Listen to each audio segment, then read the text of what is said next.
आइए अब अपन कार्यक्रम शुरू करते हैं। शुरू करें। कार्यक्रम का संचालन करेंगे हमारे भाई ओपी द्विवेदी। बहुत बहुत धन्यवाद दद्दू। और मैं ओपी द्विवेदी भोपाल से आप सभी को सादर प्रणाम करता हूं।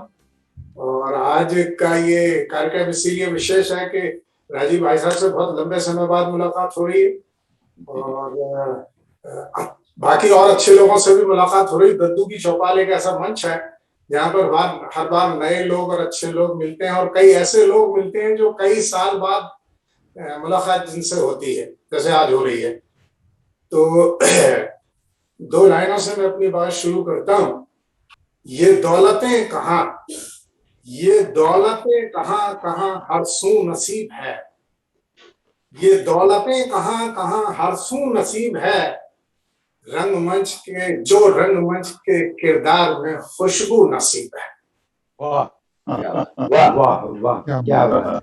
और आज मुझे लगता है कि उस खुशबू का भीना भीनापन और उसका जो आनंद है वो मिलेगा। मैं अपना सबसे एक खास परिचय जो मैं समझता हूँ वो यहाँ सभी को देना चाहता हूँ कि मैं एक अच्छा श्रोता और अच्छा दर्शक अपने आप को मानता हूँ। और इतने अच्छे रंगकर्मियों के बीच आज मैं अपने आप को पाकर धन्य मान रहा हूँ। और ये कहा जाता है कि जिंदगी जो है वो एक खेल है। जिंदगी के खेल में कभी हम खिलाड़ी बनते हैं, कभी हम खिलौना बनकर रह जाते हैं। और इसमें सबसे अच्छी बात ये सीखने के लिए जो है वो है रंगमंच। रंगमंच में ही ये सारी तालीमें हमको मिलती हैं। और ये कहा जाता है कि जिंदगी भी एक रंगमंच है और जिंदगी में हम किरदार निभाते हैं।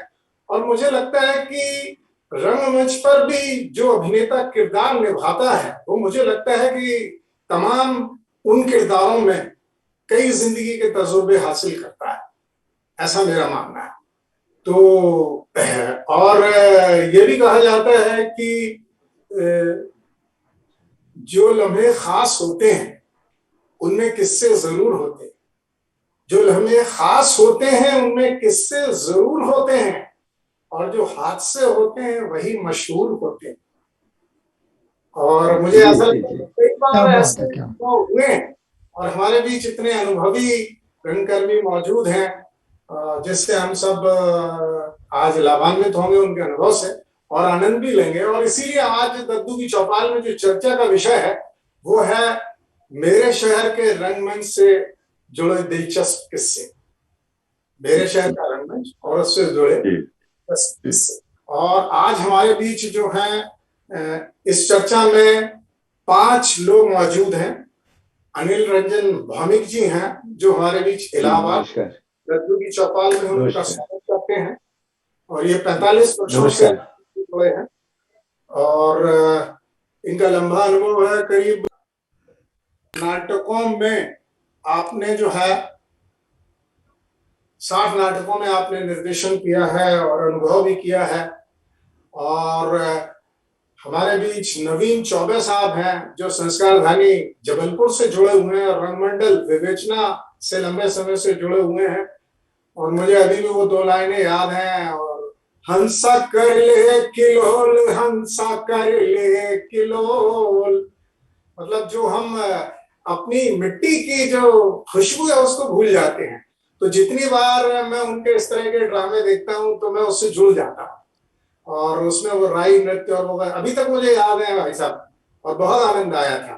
तो उनसे भी हम चर्चा करेंगे। मैं दद्दू की चौपाल में हम सब उनका स्वागत करते हैं।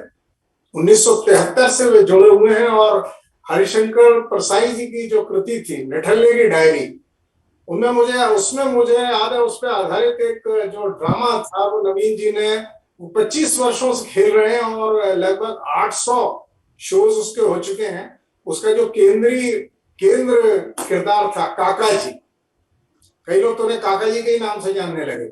और वो जितने मनोभाव से परसाई जी ने लिखा उतने मनोभाव से उन्होंने उस किरदार को निभाया है। तो हम उनका भी दद्दू की चौपाल में स्वागत करते हैं। और नमस्कार। और इसके बाद जो किरदार हैं अगले जो हमारे मेहमान हैं राजीव वर्मा जी और जो मेरे बड़े भाई है वो, उनके जो छोटे भाई हैं वो मेरे परम मित्र हैं। और उनको जब हमने, हमारे जैसे लोगों के लिए वो रोल मॉडल, क्योंकि उनका जब हम रेडियो पे ड्रामा सुनते थे तब हमें लगता था कि हाँ ड्रामा कोई चीज है और कलाकार कुछ होता है, तो उस समय से हम उनसे परिचित हैं। और अब हम लोग तो बहुत छोटे हुआ करते थे उस समय, और उनका सफर भी बहुत लंबा है, लेकिन उनके परिचय में जो सबसे बड़ी बात है वो ये है कि आदमी को सरेआम होना चाहिए। आदमी को सरेआम खास होना चाहिए। आदमी को मशहूर सरेआम होना चाहिए।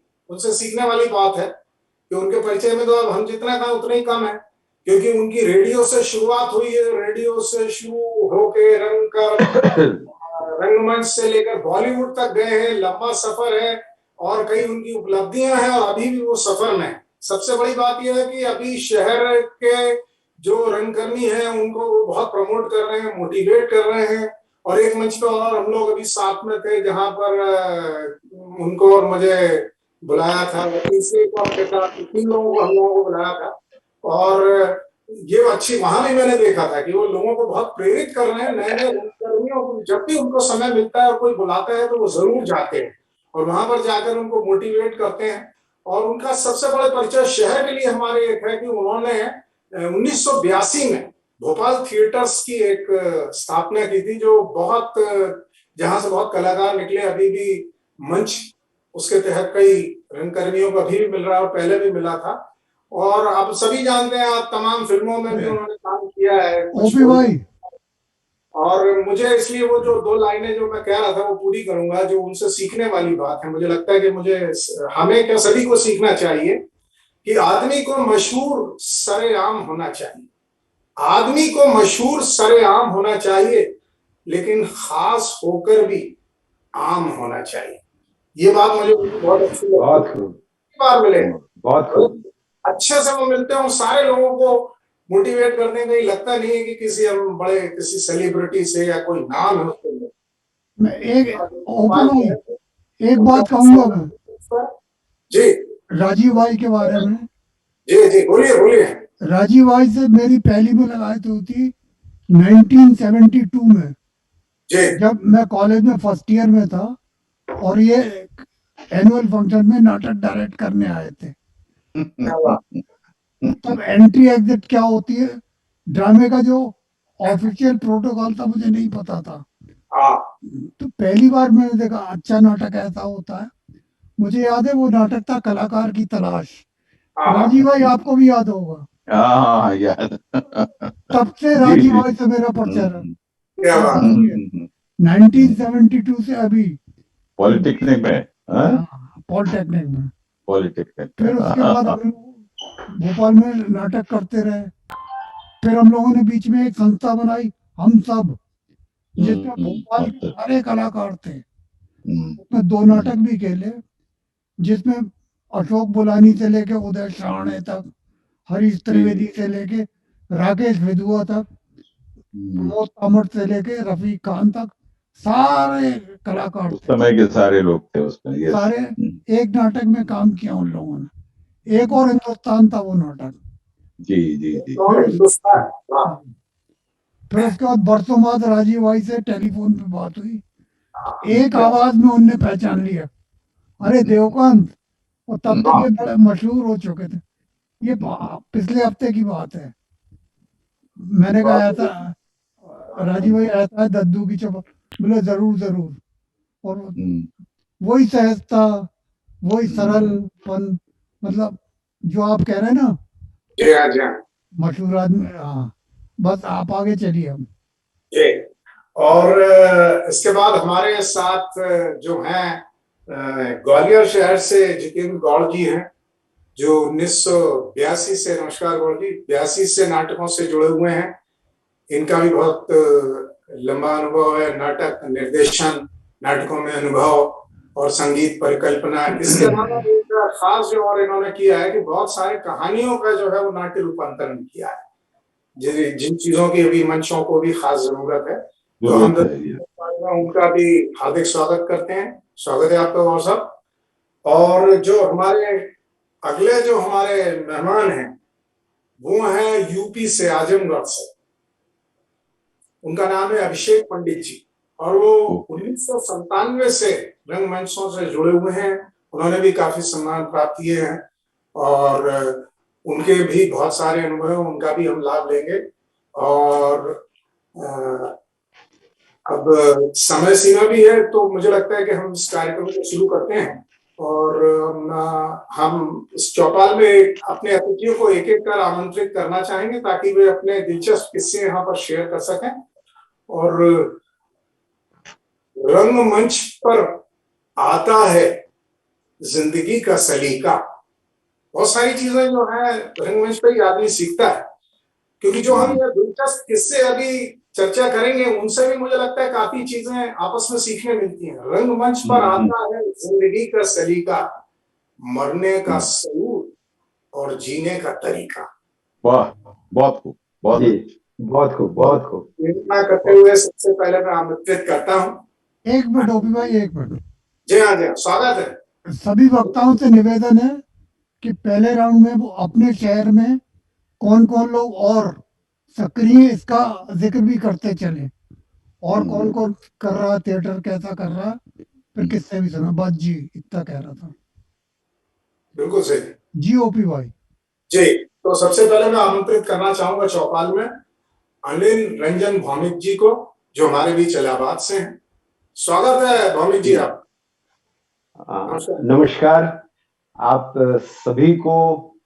मैं प्रयाग की ओर से, जो अब प्रयागराज हो गया है, लेकिन हम लोग तो अपने को इलाहाबाद और इलाहाबादी ही कहते हैं, सबको बहुत बहुत नमस्कार। मेरा शहर तो 3 नदियों से घिरा हुआ है, आप सभी लोग जानते हैं, गंगा, जमुना और दृश्य सरस्वती। तो संगम, वहाँ साहित्य का संगम है, कला का संगम है, रंगमंच का संगम है। इस तरीके से ये शहर और भी जाना जाता है। अगर आप लोग पुराने दिनों से देखें तो एक बहुभाषी लघु नाट्य प्रतियोगिता होती थी यहाँ पर, और शायद ही कोई ऐसा रंगकर्मी होगा जो हम जैसे उम्र का है उसने इस प्रतियोगिता में अपने आप को शिरकत न किया हो अपने नाट्य दल के साथ। शर्मा जी उसको करते थे और पूरे साल भर उस आयोजन को करते थे। आज तक ऐसा आयोजन मैंने कभी नहीं देखा जिसमें चारों ओर रहने के लिए कैंप लगते थे और बीच में रात में कैंप फायर होता था। शायद राजीव जी भी कभी ना कभी आए होंगे अपने। मैं बहुत, मेरी तबीयत थी जाने की और ये मैं बहुत सुनता था उसके बारे में, लेकिन मेरा दुर्भाग्य मैं शामिल नहीं हो पाया, पता नहीं किन कारणों से, परंतु मेरा जाने की बहुत तबीयत थी। और एकांशी मैंने अपने जीवन का पहला नाटक वही किया था। अरे वाह, क्या बात। तो ऐसे शहर से हम आते हैं जहां के बारे में बाबा कारन जी, क्योंकि भोपाल से राजीव जी जुड़े हैं, तो बाबा कारन जी ने अपना आखिरी नाटक वृक्ष कटिंगकम पर आधारित सत्ता का खेल इलाहाबाद में किया था। अच्छा। जिसमें मैं उनका कैंप डायरेक्टर था। और उन्होंने एक बात हमेशा कही है, जब से 1986 से इलाहाबाद में लगातार आ रहे हैं, भारत भवन भोपाल की प्रस्तुतियों को लेके भी और हम लोगों को प्रशिक्षित करने भी। लेकिन 2001 में जब वो आए तो उन्होंने एक बात कही थी, 2 बातें कही थी। एक तो कहा था कि इलाहाबाद के रंगकर्मी, यहाँ के दर्शक, उन्हें जिन नाटकों को स्वीकृति दे दी वो विश्व में कहीं भी खेला जा सकता है। और दूसरी बात उन्होंने कही थी कि जब 2001 में आए थे कि यहाँ की गंगा सूख रही है, तो तब हम लोग उसका मतलब नहीं समझे थे। लेकिन अभी आप लोगों ने हमारे इलाहाबाद शहर में गंगा के किनारे बहुत से लाशों को किस तरीके से दफनाया गया है और वो किस तरह से बह रहे हैं, इसको आपने देखा है। और पूरा विश्व में इलाहाबाद और इलाहाबाद के आसपास की चीजों को हम लोग देख रहे हैं। तब समझ में आया कि कारन जी ने कहा था इलाहाबाद सूख रहा है, मानी इलाहाबाद से संस्कृति गायब हो रही है, इलाहाबाद से कला गायब हो रही है और इलाहाबाद से साहित्यकार गायब हो रहे हैं। क्योंकि जिस 1980 में मैं इलाहाबाद जाना शुरू किया और 83 से रहना शुरू किया, तो ऐसा कोई साहित्यकार नहीं था जिनको हम लोग पढ़ते थे और न देखा हो। महादेवी वर्मा से लेकर अमृत राय तक, राम कुमार वर्मा से लेकर के कौन नहीं था। अब ढूंढे नहीं मिलते हैं। अंतिम हमारे दूधनाथ जी चले गए, जिन्होंने यम गाथा जैसा एक नाटक लिखा है। तब समझ में आता था कि कारण जी जो बात कहते थे गंगा सूख रही है, तो कला की चाहे रंगमंच में हो, ह्रास आ रहा है धीरे धीरे। हम देख रहे हैं, क्योंकि वो जमाना हमने 80 का, 90 का, 2001, और अब वो सब बातें नहीं है। तो वो सब बातें तो हम लोग किसी और मंच पे करेंगे कि ग्रांट के आ जाने पर किस तरीके से रंग दलों का प्रस्तुतियों में ह्रास हुआ है, वो अलग बात है। लेकिन आज इसमें जैसा कि अभी निवेदन किया हमारे भाई साहब ने कि और रंग दलों की भी बात हो, तो जब मैं इलाहाबाद में 80 में आया था, तो तब प्रयाग रंगमंच और 3As इलाहाबाद आर्टिस्ट एसोसिएशन, ये दो दल सक्रिय हुआ करते थे। और उसके बाद रूपकथा हो, आस्था हो, इस तरह की और संस्थाएं थी। लेकिन उसके पहले अनुकूल चंद बैनर्जी जो एएच व्हीलर के मालिक थे, उनकी अपनी एक संस्था थी जो बंगला में नाटक करते थे। और वहीं से हमारे रुद्रदा की पत्नी इलाहाबाद की हैं, वो उसी अनुकूल दा के ही निर्देशन में नाटकों को करते थे सन 1960, 61, 62, 63 में। तो रुद्रदा जब भी आते हैं तो हम लोग उनको स्टेशन लेने जाते हैं, तो कहेंगे नहीं, मैं देखो गाड़ी वाड़ी में नहीं जाऊंगा, मैं अपने ससुराल आया हूँ, एक रिक्शे में बैठूंगा और रिक्शे में जाऊंगा और यहाँ की नेत्राम की कचौड़ी जरूर खाऊंगा। वो नेत्राम की कचौड़ी खाना, लेकिन रिक्शे में ही चलते थे। कहेंगे ऐसा शहर तो बहुत कम देखने को मिलता है, क्योंकि इतनी हरियाली शायद और किसी शहर में उत्तर प्रदेश में नहीं है जितना कि हमारे इलाहाबाद में। इलाहाबाद के रंगकर में इस समय युवाओं में बहुत सारे युवा काम कर रहे हैं, जिसमें प्रवीण शेखर हो, आलोक नायर हो, और हमारे सुषमा शर्मा हो। ये लोग संस्थाओं पे काम कर रहे हैं। लेकिन हमारा मानना है कि एक दिशा जरूर इन लोगों को मिलनी चाहिए, जो हमारे थापी दे गए हैं हमारे पुराने रंगकर्मी लोग, उस दिशा में बढ़ते हुए अपने निरंतर काम करना चाहिए। अभी जैसे राजीव जी के बारे में कोई बता रहा था कि उन्होंने कोई एक फोरम ऐसा बनाया था, तो 1985-86 में जब हमको लगा कि कुछ ऐसा काम करना चाहिए जिसमें कि सारे रंगकर्मियों को एकजुट करके काम किया जाए, तो इलाहाबाद आर्टिस्ट फोरम की स्थापना की थी। और उसमें था कि 12 संस्थाएं रहेंगी, एक संस्था हर महीने एक नाटक करेगी और 11 लोग टिकट बेचेंगे, बाकी उसके बैक स्टेज का काम करेंगे। लेकिन दोस्तों वो चला सिर्फ एक ही साल। तब हमारे शहर के ही रूपकथा के निर्देशक श्री परिमल दत्त जी ने मुझसे कहा कि तुमने एक बहुत अच्छी स्कीम ली थी, लेकिन तुम बता सकते हो कि शर्मा जी ये जो बहुभाषी लघु नाट्य प्रतियोगिता करते हैं इतने वर्षों से, कैसे करते आ रहे हैं? मैंने कहा कैसे? बोले सिर्फ अकेले हैं, वही निर्णय लेते हैं, वही सब कुछ करते हैं। और ये जो तुमने 12 लोगों को मिला के 12 मासा बनाया है, ये चलने वाला नहीं है। अपनी सारी शक्ति मत व्यय करो और अपने रंग अपने काम पर आप दो। तो उनकी बात मान करके फिर देखते थे कि हम लोग समारोह करते थे, फिर धीरे धीरे संस्थाएं धीरे धीरे कम होने लगी। हमारे यहाँ उत्तर मध्य क्षेत्र सांस्कृतिक केंद्र का प्रवेश हुआ 1986 में। लोगों को लगने लगा कि उसके विरुद्ध ये खड़ा हुआ है इलाहाबाद आर्टिस्ट फोरम। ऐसी बात नहीं थी, एक अच्छी स्कीम थी। और ये ऐसी स्कीम लखनऊ में भी शुरू हुआ था, तो उसके तहत हम लोग मंचन करने जाते थे। तो लगता था कि ये जो हम लोग परेशान होते हैं कि वही निर्देशक निर्देशन भी कर रहा है, अभिनय भी कर रहा है, टिकट भी बेच रहा है, पोस्टर भी लगा रहा है, एक ही दल, तो क्यों नहीं ये 11 लोग करें? लेकिन ऐसी स्कीम चल नहीं पाई। और आज ग्रांट की वजह से आप खुद देख रहे होंगे हर शहर में कि एक एक परिवार में कितने कितने ग्रांट हैं, कितने कितने लोग हैं। पैसा आ गया है, लेकिन पैसे से जुनून नहीं आता है। पैसे से सब कुछ नहीं खरीदा जा सकता है। पैसा जरूरी है, मैं मानता हूं पैसा जरूरी है, लेकिन पैसे से हर कुछ नहीं खरीदा जा सकता है। क्योंकि जो प्रस्तुतियां घासीराम कोतवाल की हम लोगों ने देखी 7-7 दिन और ticket Housefull Allahabad artist association का, लेकिन जब से ये ग्रांट आया संस्थाएं टूटना शुरू हो गई। इंडिविजुअल ग्रांट से आने से लोग इंडिविजुअल होते चले गए, तो वो जो हम लोगों ने एक ग्रुप थिएटर की कल्पना की थी, वो ग्रुप थिएटर अब खत्म होके इंडिविजुअल हो गया है। हम लोग तो ग्रुप थिएटर के ही लोग हैं ना। तो मेरा समानांतर 43 साल पूरे करके 44 साल में प्रवेश करेगा 8 सितंबर को। आजमगढ़ से हमारे अभिषेक जी जुड़े हैं। मेरी शुरुआत 1978 में जब मैं नौकरी में कानपुर से आजमगढ़ गया था, तो वहां की एक संस्था थी नवनाट्यम।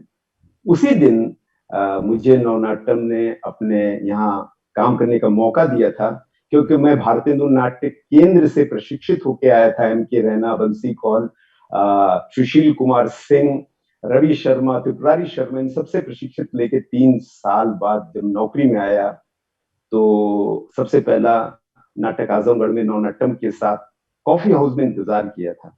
किन्हीं कारणों से कुछ युवाओं में आपसी मतभेद होने पे मुझसे कहा गया कि आपके पास इतना अनुभव है, क्यों नहीं एक संस्था बनाते हैं। तो रात भर सोचता रहा, और उन दिनों हम लोग मायापुरी पढ़ते थे, तो उसमें समानांतर फिल्में का जिक्र था, और हम लोग आक्रोश, मंथन, ये सब फिल्में देखते थे। तो लगा क्यों नहीं संस्था का नाम समानांतर रखा जाए।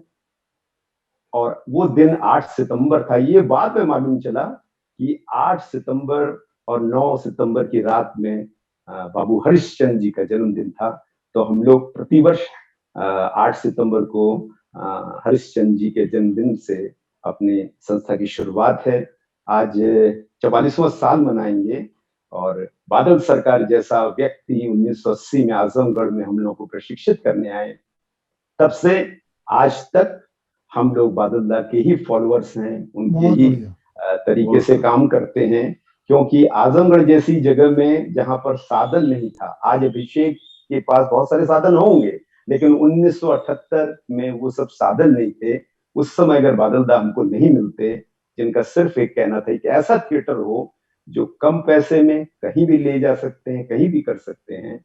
और हम लोगों ने भोमा, स्पार्टकस, कॉफी चौक सर्किल का घेरा, ये सारे नाटक किए। तब अगर बादल दा नहीं मिले होते, तो आज हम समानांतर को 44 साल तक यहाँ तक नहीं ला पाते। बहुत बढ़िया। आज जो कुछ भी हूँ उसमें बादल दा की दिशा निर्देश। वो आजमगढ़ में 2 बार आए, इलाहाबाद में 3 बार आए, और उनका एक फेस्टिवल उनके नाटकों का हम लोगों ने किया था, towards the interaction theatre festival, संस्पर्श से जीवंत प्रवाह नाट्य समारोह। ये एक अद्भुत नाटक समारोह था जो आजमगढ़, इलाहाबाद और कानपुर, लखनऊ में एक साथ हो रहा था। अगर आप लोग शशांक बोगड़ा जी से परिचित होंगे, जो साइकोफिजिकल थिएटर कर रहे थे, उन्होंने बादल सरकार का बाकी इतिहास चौथे अंक को साइकोफिजिकल तरीके से किया था। और इस समारोह की सबसे बड़ी बात थी कि तीनों शहरों में एक साथ समारोह हो रहा था। अगर मैं लखनऊ में कर रहा हूँ भूमा, तो शशांक बगोना इलाहाबाद में बाकी इतिहास कर रहे हैं, और इलाहाबाद की टीम जुलूस आजमगढ़ में कर रही है। और इसमें शर्त था कि वही लोग गेट भी संभालेंगे और सब कुछ वही संभालेंगे। और रात में हम लोग गाड़ी में बैठते थे, और बादल दा भी आए थे।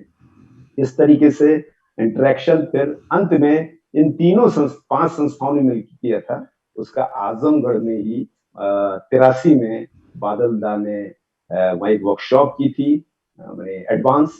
और 83 इसलिए भी मेरे जीवन का टर्निंग पॉइंट है कि मैं भोपाल 1983 में आया था, तब नुक्कड़ रंग मेला हुआ था, और कारण जी ने मुझे आजमगढ़ से बुलाया था। और 83 में अगर मैं नहीं आता, तो शायद मेरे जीवन का टर्निंग पॉइंट था। वो 150 लोगों से मिलना, कन्हई लाल जी के साथ काम करना, उनके साथ पेवे तेतू जैसा नाटक में मैंने काम किया था। ये एक उपलब्धि थी, क्योंकि राजीव जी बैठे हुए इसलिए मैं भोपाल को देख रहा हूँ। और अभी एमपी ड्रामा स्कूल में जब जाता हूँ, पहले साल भी पढ़ाने गया था, 2009 में भी पढ़ाने गया था, तो भोपाल इलाहाबाद से बहुत जुड़ा हुआ है, क्योंकि भारत भवन की कोई ऐसी प्रस्तुति नहीं थी जो कॉपी इलाहाबाद हुई। में न हुई हो। तो मुझे लग रहा है कि मैं काफी बातें तो कहने के लिए तो बहुत सारी बातें हैं, अ, बस और क्या बोलूं। जी बढ़िया बढ़िया। जी, चलिए, बहुत बहुत धन्यवाद आपका अपने अनुभव शेयर करने थैंक के यू। लिए। और मैं जी अनुरोध करूंगा नवीन चौबे जी से, जो जबलपुर से हमारे साथ जुड़े हुए हैं, दद्दू की चौपाल में अपने अनुभव जो हैं वो शेयर करें हमारे साथ। अच्छा, और एक निवेदन है सबसे कि रंगमंच के बारे में और अपने शहर के बारे में बोलने के लिए हमारे पास इतना है कि हम घंटों बोल सकते हैं, लेकिन यहाँ थोड़ी समय सीमा है। वक्ताओं से निवेदन है कि उस सीमा का थोड़ा सा ध्यान रखें, ताकि ये संक्षिप्त में भी बोला जा सकता है और थिएटर में बात करो तो रातें बीत जाएं। जी जी। अपने पास घंटा भर है मुश्किल से। तो वक्ताओं से अनुरोध है मेरा, करबद्ध प्रार्थना है। जी। अरे आप हाँ, परेशान ना हो। हाँ चौबे जी। हाँ, तो स्वागत है नवीन चौबे जी हाँ, का। तो जी वेलकम। नमस्कार सभी को। और मैं जो आज का विषय है बहुत दिलचस्प विषय है, दिलचस्प किस्से। तो मैं तो सीधा उसी पर आऊंगा।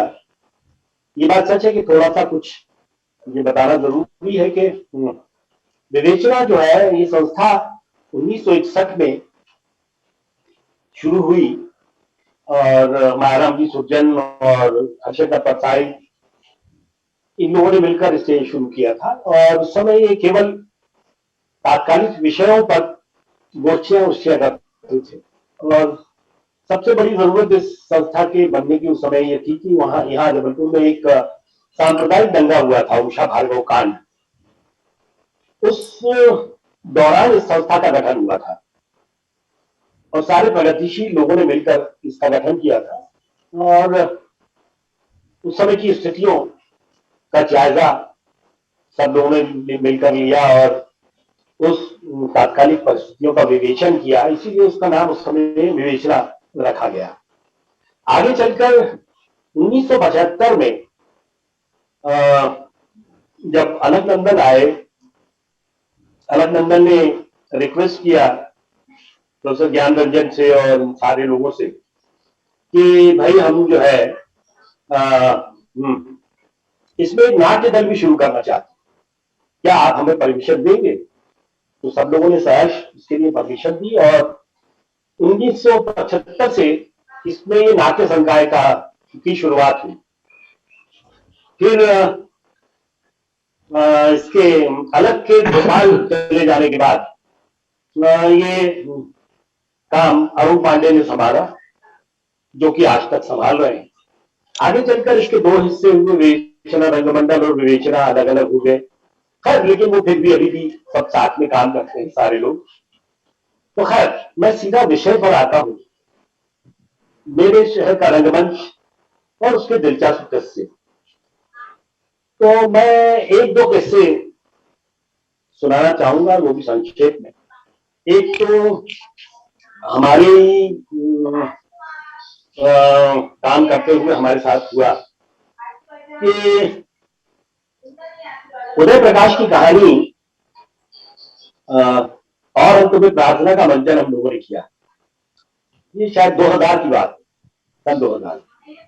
और अरुण पांडे ने उसका नाट्य रूपांतरण किया। और दरअसल वो नाटक जो है वो कहानी पूरी इस तरह है कि उसमें आरएसएस का सीधा सीधा जिक्र है।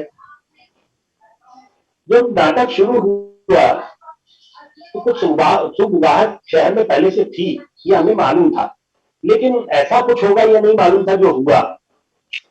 नाटक की शुरुआत में 2-3-4 मिनट 5 मिनट बाद ही आरएसएस की वो जो प्रार्थना है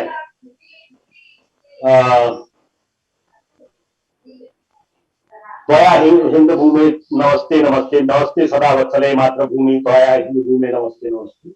तो जब वो नाटक में जैसे ही वो प्रार्थना होती है, करीब 100 लोग हॉल में खड़े हो गए और वो बिल्कुल एकदम आदर के साथ उन्होंने बड़ा सम्मान दिया उसको। और जैसे वो प्रार्थना खत्म हुई उसके बाद नारेबाजी शुरू हो गई। और वो सब जो है, वो जो आपको याद हो कि वो दिवाली के समय एक पटक बम होता है, जमीन में पटक के फोड़ा जाता है, वो फोड़े जाने लगे। हाँ, वो फोड़े जाने लगे, कुर्सियां फेंकी जाने लगी और भारी हड़कंप मच गया। और लेकिन एक बहुत अच्छी बात ये थी कि उनका प्रतिकार जो किया वो दर्शकों ने किया। हमें कुछ नहीं करना पड़ा, दर्शकों ने और खासतौर से महिलाओं ने मोर्चा संभाला और उनके साथ काफी बहस मुबाहसा करके उनको बिठाया कि आप पहले नाटक देखिए, इसमें कुछ गलत होगा, कुछ आपके खिलाफ होगा तो उस पर अपन बाद में चर्चा करें। जनाब, बहुत ही दिलचस्प किस्सा था वो कि उसमें हम लोगों को सारे जो कलाकार थे वो तो हम लोग तो चलो ठीक है कि पहले से करते आ रहे थे। परसाई जी के एक नाटक के दौरान बिलासपुर में हम लोग वो जो हम लोग करते थे वो इंस्पेक्टर माता दीन चांद पर, उसमें हमें पुलिस उड़ा के ले गई थी। तो हम लोग तो खैर उसके लिए यूज टू थे, लेकिन बाकी नए बच्चे थे वो सब घबरा गए थे। लेकिन फिर भी नाटक पूरा हुआ और लोगों ने बहुत सराहा। और वो लोग सारे लोग जो आरएसएस वाले आए थे वो सर झुकाकर बाद में गए, किसी के पास कुछ कहने के लिए नहीं था। खैर ये तो हम लोगों के दौरान, हम लोगों के नाटक करते दौरान जो हुआ वो था किस्सा। एक और किस्सा मुझे बड़ा अच्छा याद आता है, जिस पर आजकल हमारे यहाँ पंकज स्वामी गुलूश करके एक लेखक पत्रकार हैं जो एक सीरीज लिख रहे हैं जबलपुर में आधुनिक रंगमंच की शुरुआत, जिसकी करीब 21-22 कड़ियां वो अभी तक लिख चुके हैं।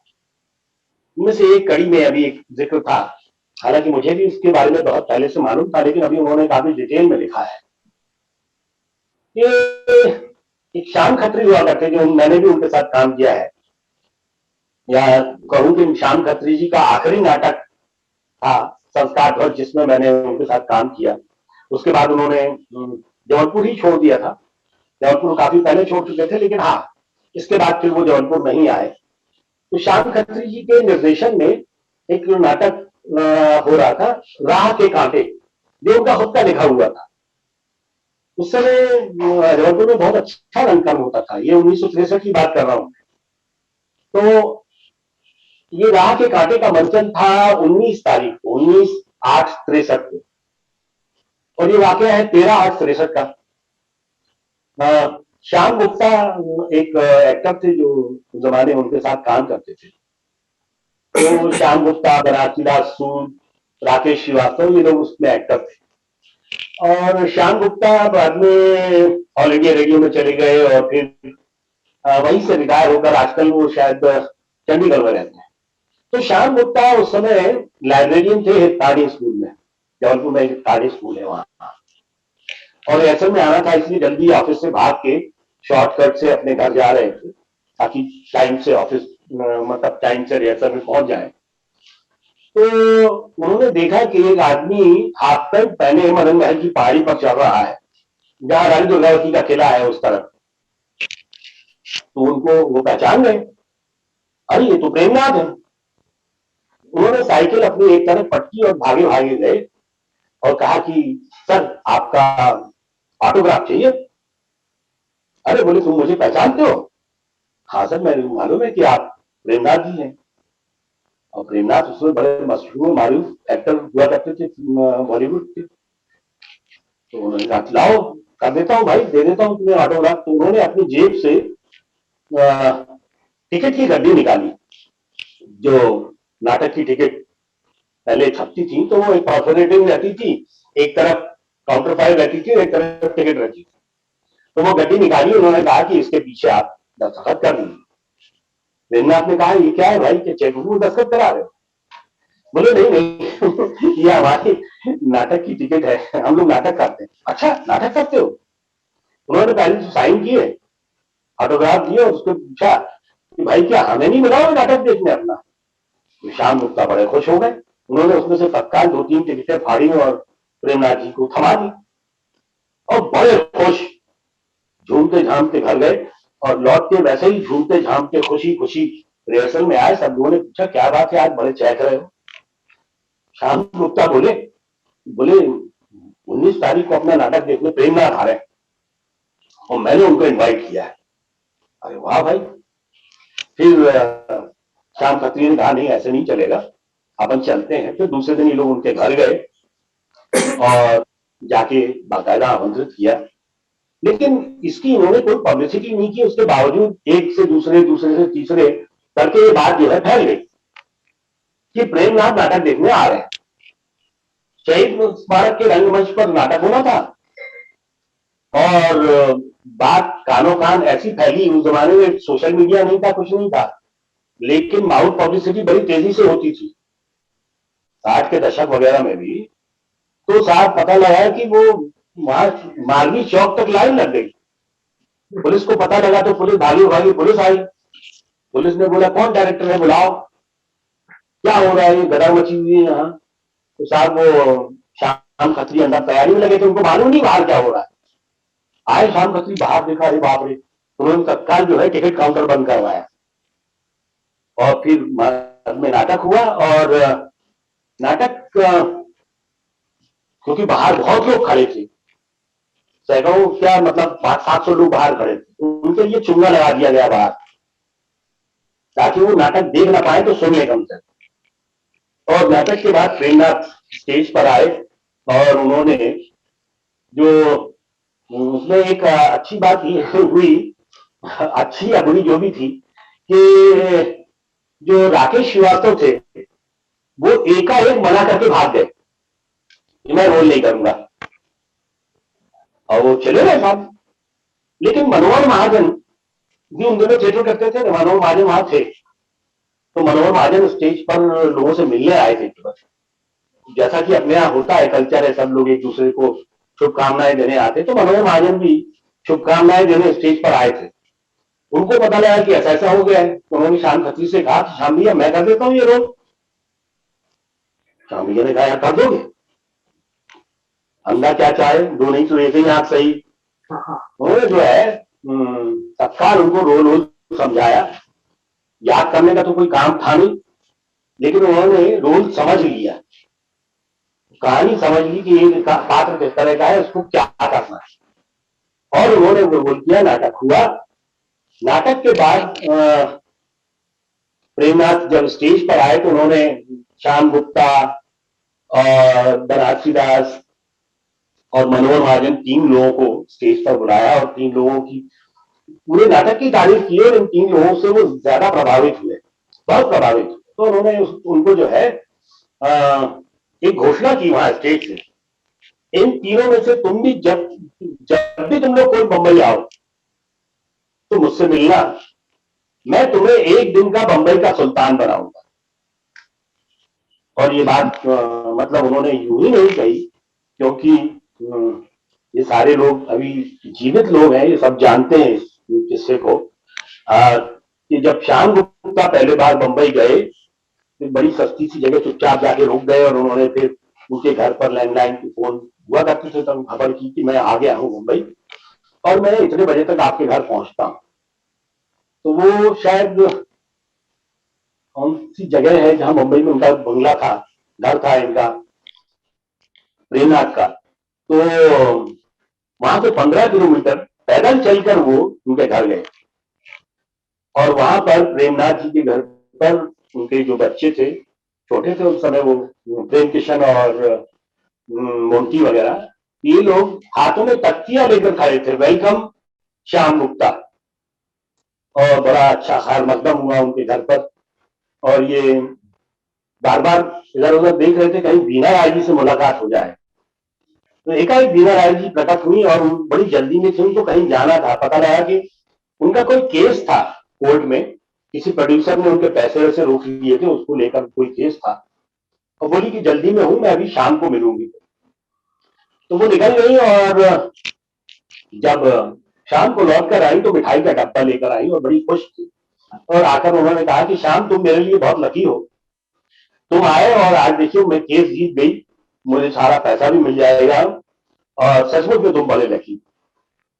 फिर वो वहां 2-3 दिन मुंबई में रुके। बीना राय, उनको उस जमाने में इस तरह मॉल वॉल नहीं होते थे, एक डिपार्टमेंटल स्टोर था, मुझे नाम ध्यान नहीं आ रहा, वो नाम भी था सीरीज में जब मैंने पढ़ी थी वो। तो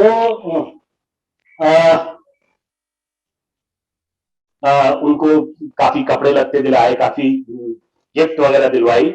और इस तरह से ये तीनों जब तीनों में से जो भी जब गया मुंबई, उसको यही उसका इसी तरह से खैर मकदम किया गया और सचमुच में जो प्रेमनाथ ने कहा था वो करके दिखाया। एक तो ये दिलचस्प किस्सा है हमारे जबलपुर के रंगमंच का। और एक और किस्सा मैं छत्तीसगढ़ से सुना दूं। वो नरेश सक्सेना जी का नाम आप सबने सुना होगा, साहित्यकार नरेश सक्सेना। नरेश सक्सेना पेशे से इंजीनियर थे और उन्होंने जबलपुर इंजीनियरिंग कॉलेज से ही इंजीनियरिंग की पढ़ाई की। और उस जमाने में ये वही 60s का दौर था। वो बांसुरी बहुत अच्छी बजाते थे और हमेशा रंगमंच देखने आया करते थे जबलपुर का रंगमंच देखने। वहां हॉस्टल से, क्योंकि हॉस्टल काफी दूर, मतलब इंजीनियरिंग कॉलेज जबलपुर शहर से काफी दूर है, आया करते थे। तो वो रंगमंच में उस जमाने में लड़कियां बहुत कम काम करती थी, लेकिन जो कर रही थी वो बहुत अच्छा काम कर रही थी। जैसे साधना श्रीवास्तव थी, जो बाद में साधना उपाध्याय हुई, अभी भी है, मैं बहुत आदर करता हूँ उनका। साधना जी, विजय ठाकुर जो थी, दरअसल उनकी माता जी जो थी विजय ठाकुर की, वो आप सबको हमारे देश की संस्कृति मालूम है कि जो कोठे वाली जो संस्कृति है, तो हमारे शहर में भी 2 मोहल्ले हुआ करते थे। एक था बेलबाग, जहां चकले हुआ करते थे, और एक था नकलगंज, जहां पर ये गाने बजाने वालों की महफिलें सजा करती थी, वो था नकलगंज। और विजय ठाकुर की माँ का अपना एक कोठा था वहां, और उन्होंने विजय ठाकुर को बहुत अच्छी तालीम दी, कॉलेज में पढ़ती थी वो बाकायदा, और रंगमंच से जुड़ गई थी। तो वो अपना साधना जी के साथ रंगमंच करती थी। विजय ठाकुर उनको देखकर बहुत प्रभावित हुए, और विजय ठाकुर को देखकर नरेश सक्सेना बहुत प्रभावित हुए और उनसे काफी, मतलब समझ लीजिए, आशिक हो गए उनके। अब हुआ यूं कि वहां कॉलेज में फंक्शन था, एनुअल फंक्शन, तो ये भी पहुंच गए। और क्योंकि ये रंगकर्मियों के मित्र थे, तो इनको भी बांसुरी बजाने के लिए कहा गया। इन्होंने बांसुरी बजाई तो बांसुरी इतनी पसंद की गई कि उसके बाद के सारे प्रोग्राम हूट हो गए। तो सब लोग नाराज हो गए और गदर मच गई, और फिर उसके बाद प्रोग्राम नहीं हो पाया। तो उस प्रोग्राम में एक नाटक होना था, वो बरसाई जी ने प्रश्न लिखा था, गुड्डी की माँ। तो गुड्डी की माँ इस कारण से नहीं हो पाया क्योंकि वो इनकी बांसुरी के बाद भगदड़ मच गई। खैर, फिर गुड्डी की माँ का मंचन हुआ, जो कि पूरी तौर से इम्प्रोवाइज्ड लेसन था। और इस नाटक में पहले बार नरेश सक्सेना विजय ठाकुर से मिले। दरअसल हुआ ये कि साधना जी ने इनकी मुलाकात करवाई ग्रीन रूम में, और जैसे ही नाटक शुरू होने वाला था तो साधना जी ने कहा कि भैया अब आप लोग भी आइए और आकर के बाहर दर्शक दीर्घाओं बैठ के नाटक देखिए।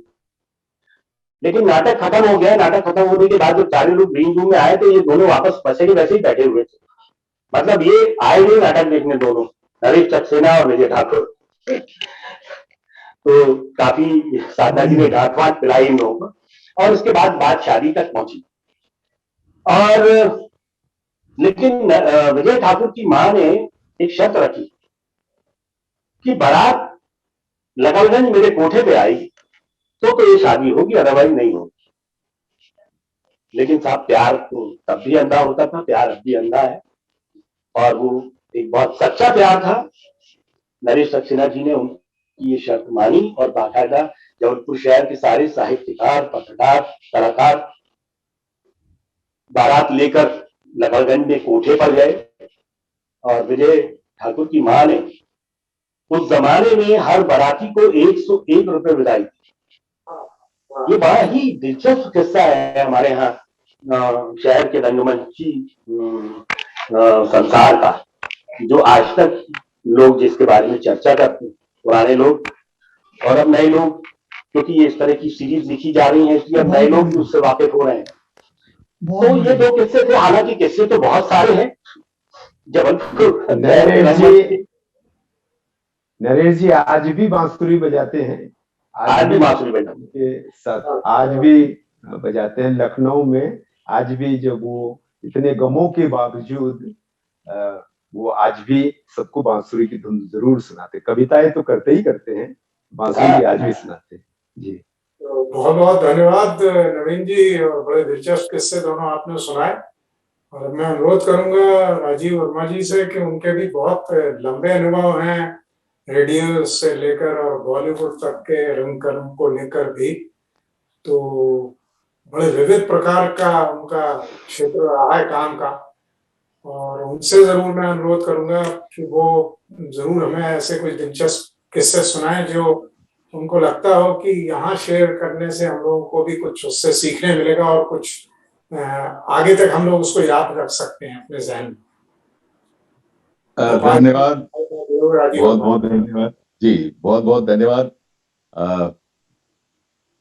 अब आप इतने सारे, आप सब रंगकर्मी हैं, इतना आपका अनुभव है, इतना सब कुछ देखा है। आप देखिए, अभी सुने आपने किस्से भौमिक जी के, और लेकिन मैं ये कहना चाहता हूं कि इसमें कोई ऐसी चीज नहीं है। जो सारी चीजें, इस तरह की विभिन्न प्रकार के जो एक्सपीरियंसेस हैं, विभिन्न प्रकार की जो एक किस्से हुए हैं, ये सब आपने एक्सपीरियंस किए होंगे।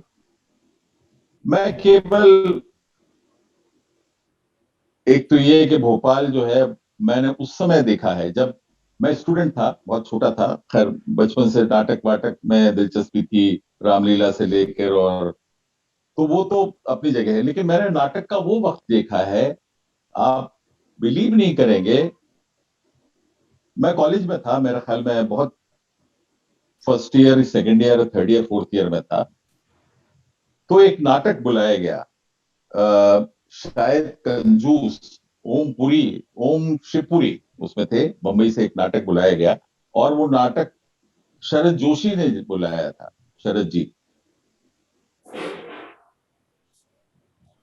जी घर घर जाकर उसके टिकट बेचे हैं। आप ये देखिए, वो वक्त था जब यह नाटक का कोई शौक नहीं था लोगों को, और घर घर जाकर टिकट बेचे। हमारे घर भी आए थे, इस रेफरेंस से आए थे किस तरीके से, और नाटक के टिकट देखे गए थे। 2 टिकट मुझे अभी तक याद है, 7 रुपए का एक टिकट था वो, और कहाँ पैसे बाद में ले लेंगे, ये हालत थी।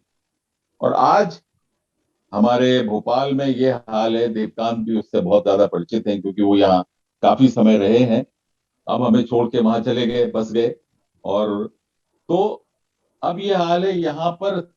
मुझे गिनती तो याद नहीं, लेकिन मेरा ख्याल है 100 से ऊपर मंडलियां होंगी, नाट्य मंडलियां, और वो सभी नाटक करती हैं, और सबके नाटक हाउसफुल जाते हैं। भले वो टिकट लें चाहे नहीं लें, वो एक अलग बात है। लेकिन दर्शक हमारे, एक शुरू में आपने बात कही थी कि दर्शक और श्रोता, सबसे बड़ी पूंजी तो हमारी श्रोता और दर्शक ही है भैया।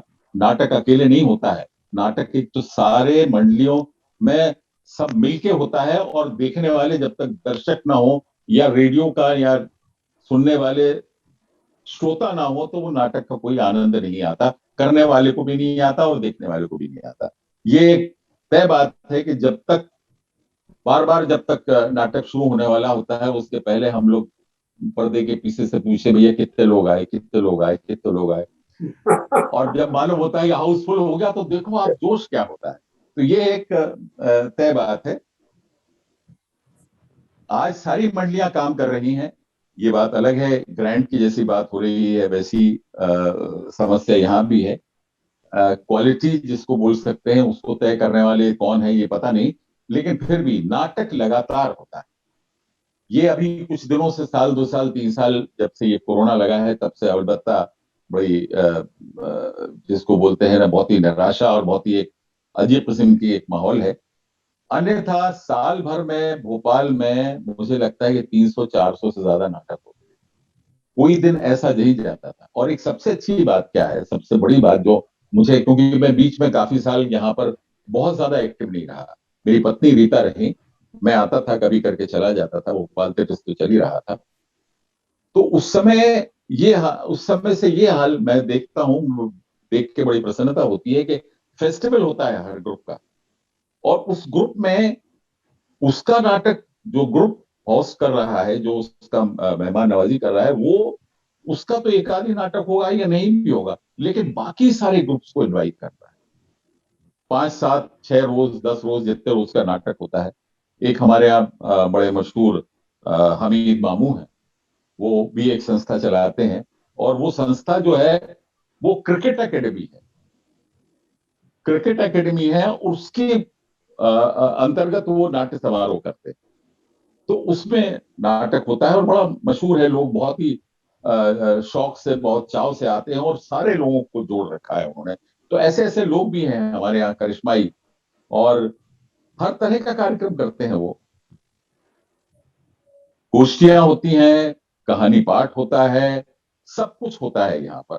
हाँ, ये जरूर है कि देखिए, नाटक और नाटक करने वाले लोग की मंडलियां बनती रहती हैं, बिगड़ती रहती हैं। बहुत सी मंडलियां तो एक व्यक्ति विशेष के कारण ही चलती, और जैसे ही वो व्यक्ति विशेष या तो इनएक्टिव हो जाता है या दुर्भाग्यवश चले जाते हैं, तो वो नाटक मंडली धीरे धीरे बंद हो जाती है। मैं ने इस दौरान भोपाल में पता नहीं कितनी नाटक मंडलियां बनाई होंगी। एक आपने बताई दिया देवकांत में, वो हम सब एक नाट्य मंडली बनाई थी, हम सब ने मिलकर। इसके अलावा कितनी ही नाट्य मंडलियां थी, कितनी ही बंद हो गई। पुराने नाट्य मंडलियों का हम जिक्र करें तो यहाँ पर एक नाट्य सुधा हुआ करती थी, और एक रंगायन जो अभी भी भाऊ खिरवटकर हमारे पुरोधा रंगकर उनके रहे हैं, वो चलाते थे। उनका पुत्र श्री प्रशांत खिरवटकर अब चला रहे हैं उस नाट्य मंडली को। तो इस तरह से मंडलियां चल रही हैं, कुछ पुरानी भी। मेरी भी एक नाट्य मंडली है, 41 साल हो गए, वो भी चल रही है। इसके अलावा मैं दूसरी मंडलियों में भी काम करता हूँ, और दूसरी मंडली के लोग भी यहाँ काम करते हैं। तो मेरे साथ ऐसा है कि सब जगह जुड़े हुए हैं। कोई ऐसा यहाँ पर किसी के एक आध मंडली को छोड़ दे तो किसी बंधन नहीं है कि आप हमारे यहाँ करेंगे तो दूसरी जगह नहीं करेंगे। तो ये एक बड़ी अच्छी, एक जिसको बोलते हैं ना, प्रथा है यहाँ पर, और एक जिसको बोलते हैं नाट्य संपदा है ये, एक तरीके से, कि किसी में कोई इस किस्म का भेदभाव नहीं है। देखिए, कलाकार हो या क्रिएटिव व्यक्ति हो, वो कहीं से अंदर से सेल्फिश तो होता ही, एक तरीके से सेल्फिश होता है अपनी कला के प्रति, अपने जो क्रिएटिवनेस है उसके प्रति। लेकिन उसके बाद भी मिलना जुलना ये सारा होता है। एक दूसरे के प्रोग्राम्स में जाते हैं, देखते हैं, उसको क्रिटिसाइज करें, गाली दें, उसकी तारीफ करें, ये सब होता है। ये सब सब हर कला, हर विधाओं में है। और खासतौर से नाट्य कला को मैं सबसे ऊपर इसलिए मानता हूं क्योंकि इसमें सारी कलाएं निहित है। इसमें नृत्य है, इसमें साहित्य है, इसमें संगीत है, और इसमें पेंटिंग है। सारी कलाएं इसमें निहित है, और ये इन सबको साथ लेकर चलता है। जब तक इनका कोऑर्डिनेशन नहीं हो, इनका मैनेजमेंट एक साथ नहीं हो, तब तक नाटक जो है वो स्टेज पे करना बहुत मुश्किल होता है। और सबसे बड़ा मैनेजमेंट, जिसकी जिसकी ट्रेनिंग की हमारे रंगकर में बहुत आवश्यकता है। जैसा कि फिल्म में होता है, एक प्रोडक्शन कंट्रोलर होता है, वो प्रोडक्शन करता है, पूरा मैनेज करता है, उसी तरह हमारे यहाँ भी है, होना चाहिए। इसी से जुड़े मैं कुछ किस्से एक दो पेश करूंगा यहाँ पर। एक दो किस्से अगर समय होगा तो। स्वागत स्वागत है। इसके पहले मैं और इसको कंक्लूड कर लूं तो ये हमारे यहाँ इतनी मंडलियां हैं। शुरुआत में कुछ 2-4 मंडलियां थी, और आज 100 से ऊपर मंडलियां हैं, सब काम कर रही हैं, वर्कशॉप कर रही हैं। इसमें से बहुत से लोग, जो रंगमंडल बंद हो गया था भारत भवन में, उससे निकले हुए लोग हैं जो अपनी मंडलियां चलाते हैं, ग्रांट्स लेते हैं। देखिए, ग्रांट्स लेना कोई बुरी बात नहीं, और कोई भी कला है, जब तक शासन का एक संरक्षण नहीं होगा, कोई भी कला जो है बढ़ती नहीं। ये आज नहीं, आदिकाल से यही चला आ रहा है। राजा होते थे, वो भी अपने कलाकारों को पालते थे, उनको करते थे, क्योंकि यही उनका रोजी रोटी है। और आजकल जिस प्रकार से हालत है, बहुत खराब हालत है। ये कोरोना में जो काम बंद हुए, लेकिन फिर भी मध्य प्रदेश शासन ने एक गमक करके कार्यक्रम चलाया है, जिसमें ऐसे कलाकारों को, ऐसे मंडलियों को मौका दिया जा रहा है जो जिनका रोजी रोटी का बड़ा टोटा है। तो ये इस तरीके से हमारी ये चल रही है, और अच्छा वक्त, बुरा वक्त, ये सब आता रहता है, और हमें ये प्रतीक्षा रहती है कि अच्छा वक्त कब आए। लेकिन अच्छा वक्त, प्रेजेंट जो समय है वही अच्छा होता है। भविष्य में आने वाला भी अच्छा होगा, पीछे गया वो भी अच्छा है। तो इसलिए हम मैं ये मानता हूं कि हर समय अच्छा होता है। और नाटक जो है वो एक ऐसी विधा है जिसमें, जैसा कि मैंने कहा, सारी कलाएं समाहित हैं, इसमें दर्शक भी समाहित। तो ये सारे मिलकर जब एक नाटक का आनंद लेते हैं, उससे जुड़ते हैं, करते हैं, पढ़ते हैं, ये सारे लोग कहीं ना कहीं संवेदनशील हो जाते हैं हमारे अंदर से। और ये संवेदनशीलता ही जो है, ये सबसे बड़ी धरोहर है। यही मनुष्य को सिखाती है कि उसे कैसे अच्छा नागरिक बनना है। तो अगर मैं ये मानता हूं कि हमारे देश का प्रत्येक व्यक्ति, जिसमें खासतौर से नेता, अभिनेता तो है ही, इसके अलावा राजनेता, आपके अधिकारी, पुलिस कर्मचारी खासतौर से, ये अगर इससे जुड़ जाए तो संवेदनशील हो जाएंगे, और तभी हमारे यहाँ राम राज्य स्थापित होगा, ऐसी मेरी धारणा है। अब किस्से मैं छोटे छोटे सुनाऊंगा आपको जो मैनेजमेंट से संबंधित है। एक हमारा नाटक था जिसका एक शो हमने जबलपुर में भी किया, शायद आपने देखा होगा, वहां पर जंगल में खिलने वाली खिड़की। ये विवेचना, जो काशीकर जी का विवेचना था, उसके अंतर्गत वहीं उसमें हुआ था अपने। ये याद है मुझे, है ना, याद है। तो उसमें अगर आपको याद होगा तो उसमें दो मेन इंसिडेंट हैं जिस पर नाटक पूरा चलता है। एक तो पत्ते खेलना, तीन ही कैरेक्टर हैं उसमें पत्ते खेलते हैं, ताश खेलते हैं, और ताश के बाद जो उसमें हारता है उसको कुछ काम दिया जाता है, और उससे कहानी आगे बढ़ती है। और उसी बीच में बत्ती का जाना, लाइट जाना, और लाइट जाने के बाद क्या इंसिडेंट होता है ये आपको याद। तो इसका शो था, और मैं कहूं कि पहला शो, इसका पहला या दूसरा शो यहाँ पर भारत भवन में था, भोपाल में। एक एक पॉइंट था जिसपे मैं एक लाइन बोलता हूं और उसके बाद लाइट चली जाती। अब देखिए, मैं वो इंसिडेंट हो गया ताश खेलते खेलते, और लाइन आगे निकल गई, लाइट नहीं गई, ऑफ करना भूल गया। हमारा जो वो था, पता नहीं क्या हुआ, क्यों सुनाई ही नहीं दिया, या मैनेजमेंट की कुछ गड़बड़ थी, या जो भी था। कुछ और लाइनें आगे बढ़ाई, लाइट गई वहां पर, उसके बाद भी लाइट नहीं गई। इतने में मैंने कहा कि मैं जरा बाथरूम होके आता हूँ। ये भी नहीं था स्क्रिप्ट में। मैं अंदर गया, अंदर जाके जो वो प्रॉम्प्टिंग कर रहा था उसको मैंने कहा, गधे जाके लाइट बंद करवा। तब तक शायद उसको ध्यान आ गया, जो लाइट कर रहे थे उन्होंने लाइट बुझाई, और फिर नाटक इस तरीके से, इसी का नाटक, हम इसी प्ले का शो जो था हमारा जम्मू में था। और वो हमारी ओलंपिक्स, नाट्य ओलंपिक्स हुआ था ना एक, मेरे ख्याल में 2 या 3 साल पहले, ओलंपियाड, उसमें शो था हमारा जम्मू में। और वहां पर हम समय आया, और मैंने कहा, पत्नी से कहा कि जाओ कार्ड्स लेकर आओ, प्लेइंग कार्ड्स लेकर आओ। बहुत देर हो गई, वो कार्ड ही लेकर नहीं आई, प्लेइंग कार्ड लेके नहीं आई, ताश लेके नहीं आई। हम बातें कर रहे हैं, बातें बढ़ा रहे हैं, फिर वो आई, खड़ी हो गई आके। मैंने कहा, क्या हुआ? कार्ड लेकर आओ, प्लेइंग कार्ड लेकर आओ। जी। तो अच्छा, नहीं है प्लेइंग कार्ड, समझ गया मैं कि ताश नहीं मिल रहे हैं इसको। वो बैक स्टेज जो करने वाला था वो ताश रखना भूल गया वहां पर। अब सब वो पूरे ताश पर उसके बाद आगे के पूरे सीज थे। तो हमने कहा, ठीक है, हम बगैर ताश के खेलेंगे, हम माइंड करेंगे।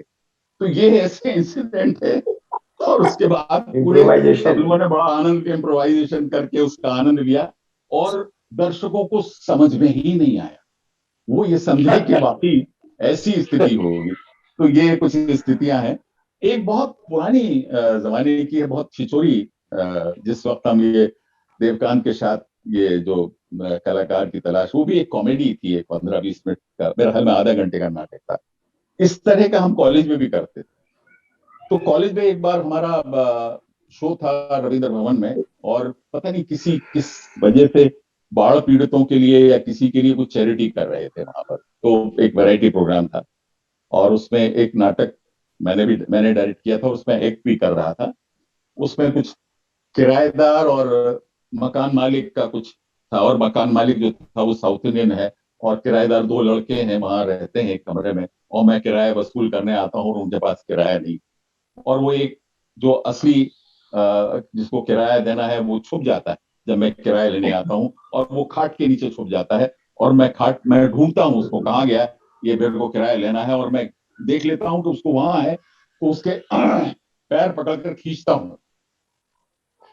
तो नाटक में यह था कि जब मैं खींचता हूँ तो उसका पजामा मेरे हाथ में आ जाता है, और वो वही रह जाता है, पजामा मेरे हाथ में आ जाता है, मैं झटकारता हूँ, और लोग लाफ्टर देते हैं, और लोग मजे लेते हैं कि लोग पजामा आ गया, अंदर नंगा पड़ा हुआ है, जैसा भी है। तो हम लोग जब रिहर्सल करते थे, वो तय ये हुआ था कि वहां एक एक्स्ट्रा पजामा रख दिया जाए, ताकि जैसे मैं निकालूंगा उसको, पैर पकड़ के निकालूंगा, तो वो खाली जो एक्स्ट्रा पजामा पड़ा हुआ है उसको वो लेके मैं बाहर आ जाऊंगा। अब देखिए मैनेजमेंट, वो बैक स्टेज वाला जो था वो पजामा रखना भूल गया। तो वो वो वो एक्टर का असली पजामा मेरे हाथ में आ गया। नाउ यू कैन इमेजिन, जो नीचे छुपा हुआ था बेचारा, वो खाट लेके खड़ा हो गया, वो खाट लेके ऐसा खड़ा हो गया, खाट के नीचे था, और फिर वो खाट के पीछे पीछे पीछे थे, मैंने इवेंट आउट। बट ऑडियंस को पता नहीं चला, ये हम लोग बाद में इसके बहुत मजे लिए। ऐसे बहुत सारे किस्से हैं जो थिएटर से होते हैं, बैक स्टेज के होते हैं, और ऑडियंस के साथ भी होते हैं। तो ये मैं समझता हूं कि नाटक जो है वो एक संपूर्ण जीवन है। मुझे लगता है कि कारन जी की वर्कशॉप करने तक तो मैं समझता था कि नाटक जो है केवल स्टेज पर जाकर तालियां बटोरना है, या वाह वाह करना है, या लोगों में पहचाना जाना है, यही होता है। लेकिन नहीं, नाटक जो है वो एक एक जिसको बोलते हैं ना, रहने का एक तरीका है, जीवित रहने का तरीका है। ये कितनी चीजें हमको सिखाता है, कितनी चीजें हमको आनंद देता है। नाट रंग कर्मी जो है वो कभी बोर नहीं होता, वो हर चीज को उसी तरीके से देखता है, हर चीज को उसी तरह से एंजॉय करता है। भले ही वो सड़क पे भीख मांगने वाला एक भिखारी हो, या अमीर जो 5 स्टार होटल में बड़ी बड़ी गाड़ियों में घूमते फिरते हैं, उनको देखकर, या कोई भी ऐसी चीज देखकर, हर एक में कुछ ना कुछ अपने लिए कहानियां ढूंढता है, किरदार ढूंढता है, और उसी को फिर अपनी डिक्शनरी बनाकर वो जब चाहे इस्तेमाल करता है। तो ये ट्रेन में जाना या बस पब्लिक ट्रांसपोर्ट में जाना, जो मैं अभी बहुत बड़ी मुश्किल से जा पाता हूँ, कभी कभी फ्लाइट में ही जाना होता है, लेकिन ट्रेन में जाना मुझे बहुत इसलिए पसंद था कि मुझे सहयात्री होते थे, उनके किस्से सुनते थे, उनके बारे में सोचते थे, आप इमेजिन करते थे, और एक्चुअल बातचीत में उसको टैली करते थे, कि फिर उसके बारे में आपने पूरी एक एक अपने मन में एक पूरा एक खाका बना लिया, और जब बातचीत शुरू हुई तो उससे टैली करते थे कि हमने जितना सोचा है इसके बारे में वो सही निकला नहीं। तो ये एक बड़ी इंटरेस्टिंग एक्सरसाइज है। तो एक रंगकर्मी को, एक लेखक को, एक आप जैसे स्टैंड अप कॉमेडियन को ये बातें बहुत इंटरेस्टिंग लगती होंगी कि कहाँ कहाँ से कौन कौन सी चीजें आप निकालते हैं, उनको इकट्ठा करते हैं, और फिर उनको अपने शब्दों में, अपने थोड़ा सा नमक मिर्च और रस घोल के आप सुनाते हैं दर्शकों को, श्रोताओं को। तो ये एक रंगकर्मी का जीवन होता है। इसके अलावा मेरा एक यही है कि मैं कोई भी ऐसा कार्य नहीं करता स्टेज पर जो प्रेरित ना करे, जो कोई संदेश ना दे, और उसमें जिसमें फूहड़ता हो, ऐसी कोई चीज मैं नहीं करता कि जिसमें फूहड़ता हो, जबान और लैंग्वेज उसकी खराब हो। तो मैं कोशिश यही करता हूँ। इसके अलावा कॉमेडी का मुझे बहुत शौक है, कॉमेडी नाटक भी मैं करता हूँ। अभी मेरा एक नाटक चल रहा है, भागवंती भाग, और लगातार शोज चल रहे हैं उसके। ये कोरोना की वजह से जरा बीच में बंद हो गया, तो वो भी एक है, लेकिन उसमें भी संदेश है तो इस तरीके से मैं, एक मेरी बुरी आदत ये है कि मैं वो नाटक नहीं कर पाता जो भोपाल में किसी ने कर दिया हो। तो मैं हमेशा नहीं करना चाहता हूँ। कहानियों पर, जैसा कि अभी जिक्र हुआ, वो कहानियों पर लिखते हैं, मैं उनके कहानियों के नाट्य रूपांतरण का स्वागत करूंगा अगर मुझे मिल जाए। तो मैं हर साल अ, एक नाटक करता हूँ जिसमें 3 या 4 कहानियों का समावेश होता है, और उसका नाम मैंने रखा है छोटी बड़ी बातें। छोटी बड़ी बातें 1, 2, 3। उसमें अलग अलग, एक अलग अलग तरह की समस्याओं की, पति पत्नी की या बूढ़ों की या कोई भी ऐसी चीज को लेकर मैं कहानी पर नाट्य रूपांतरण करके वो पेश करता हूँ, एक कोलाज काइंड ऑफ थिंग। तो ये मेरी छोटी सी रंग यात्रा की कहानी है। आशा है आप सबको पसंद आई होगी। धन्यवाद। बहुत बहुत धन्यवाद भाई साहब, बहुत बहुत धन्यवाद राजीव वर्मा जी का। उन्होंने जितने रोचक किस्से सुनाए उससे ज्यादा उसमें भी कुछ सीखने और प्रेरणा का है कि जैसा उन्होंने कहा कि जिंदगी में जैसे हम समस्याओं का हल निकालते हैं, नाटक भी जिंदगी और कैसे जी इम्प्रोवाइज जी कलाकार करके और समस्या में भी अपना निदान कर लेता, हल निकाल लेता है। तो ये बात बिल्कुल सही। एक और सुनो, एक और ओपी, एक और छोटा सा किस्सा है जो मैं एक मिनट लगेगा। बिल्कुल स्वागत है। कारण जी के वर्कशॉप में हम लोगों ने 2 फुल लेंथ प्ले और 3 शॉर्ट प्लेस किए। तो फुल लेंथ प्ले जिसमें मैं था उसका नाम था रसगंधर। आपने सुना होगा, मणि मधुकर एक नाटककार हुए राजस्थान के, उनके लिखा हुआ जी जी नाटक था, वो कारण जी ने डायरेक्ट किया था। उसमें मैं था, मुकेश शर्मा और प्रदीप नहीं नहीं, राकेश विदुआ, ये 3 लोग थे। और उसमें एक पुलिस वाला था। तो पुलिस वाले थे एक बहुत पुराने मराठी नाटक के बड़े पुरोधा, उनका नाम था माधव टोकेकर।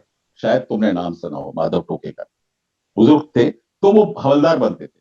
तो हम तीनों कैदी थे और हवलदार बनते थे। उनकी लाइनें थी, बीच बीच में लाइनें थी, और डांट भी थी और पिटाई भी थी हमारी। तो वो पुलिस का ड्रेस पहनते थे, नेकर पहनते थे, खाकी और खाकी शर्ट पहनते थे। और बम्बई की जो एक, आपको याद होगा कि बूट पहनते हैं और उसके बाद लपेटते हैं यहाँ पर नीली पट्टियां पैर पे, यहाँ तक हाँ पैर से और नी तक लपेटते हैं, अगर आपको याद हो। हाँ वो क्या करते थे, अपनी लाइनों की पर्चियां बनाकर वो पट्टियों में घुसा के रखते थे, ताकि कभी भूल जाए तो वहां से पट्टी ये बड़ी इंटरेस्टिंग चीज है उनके बारे में। बहुत ही सीनियर एक्टर, और क्या एक्टर थे साहब, कमाल के एक्टर थे।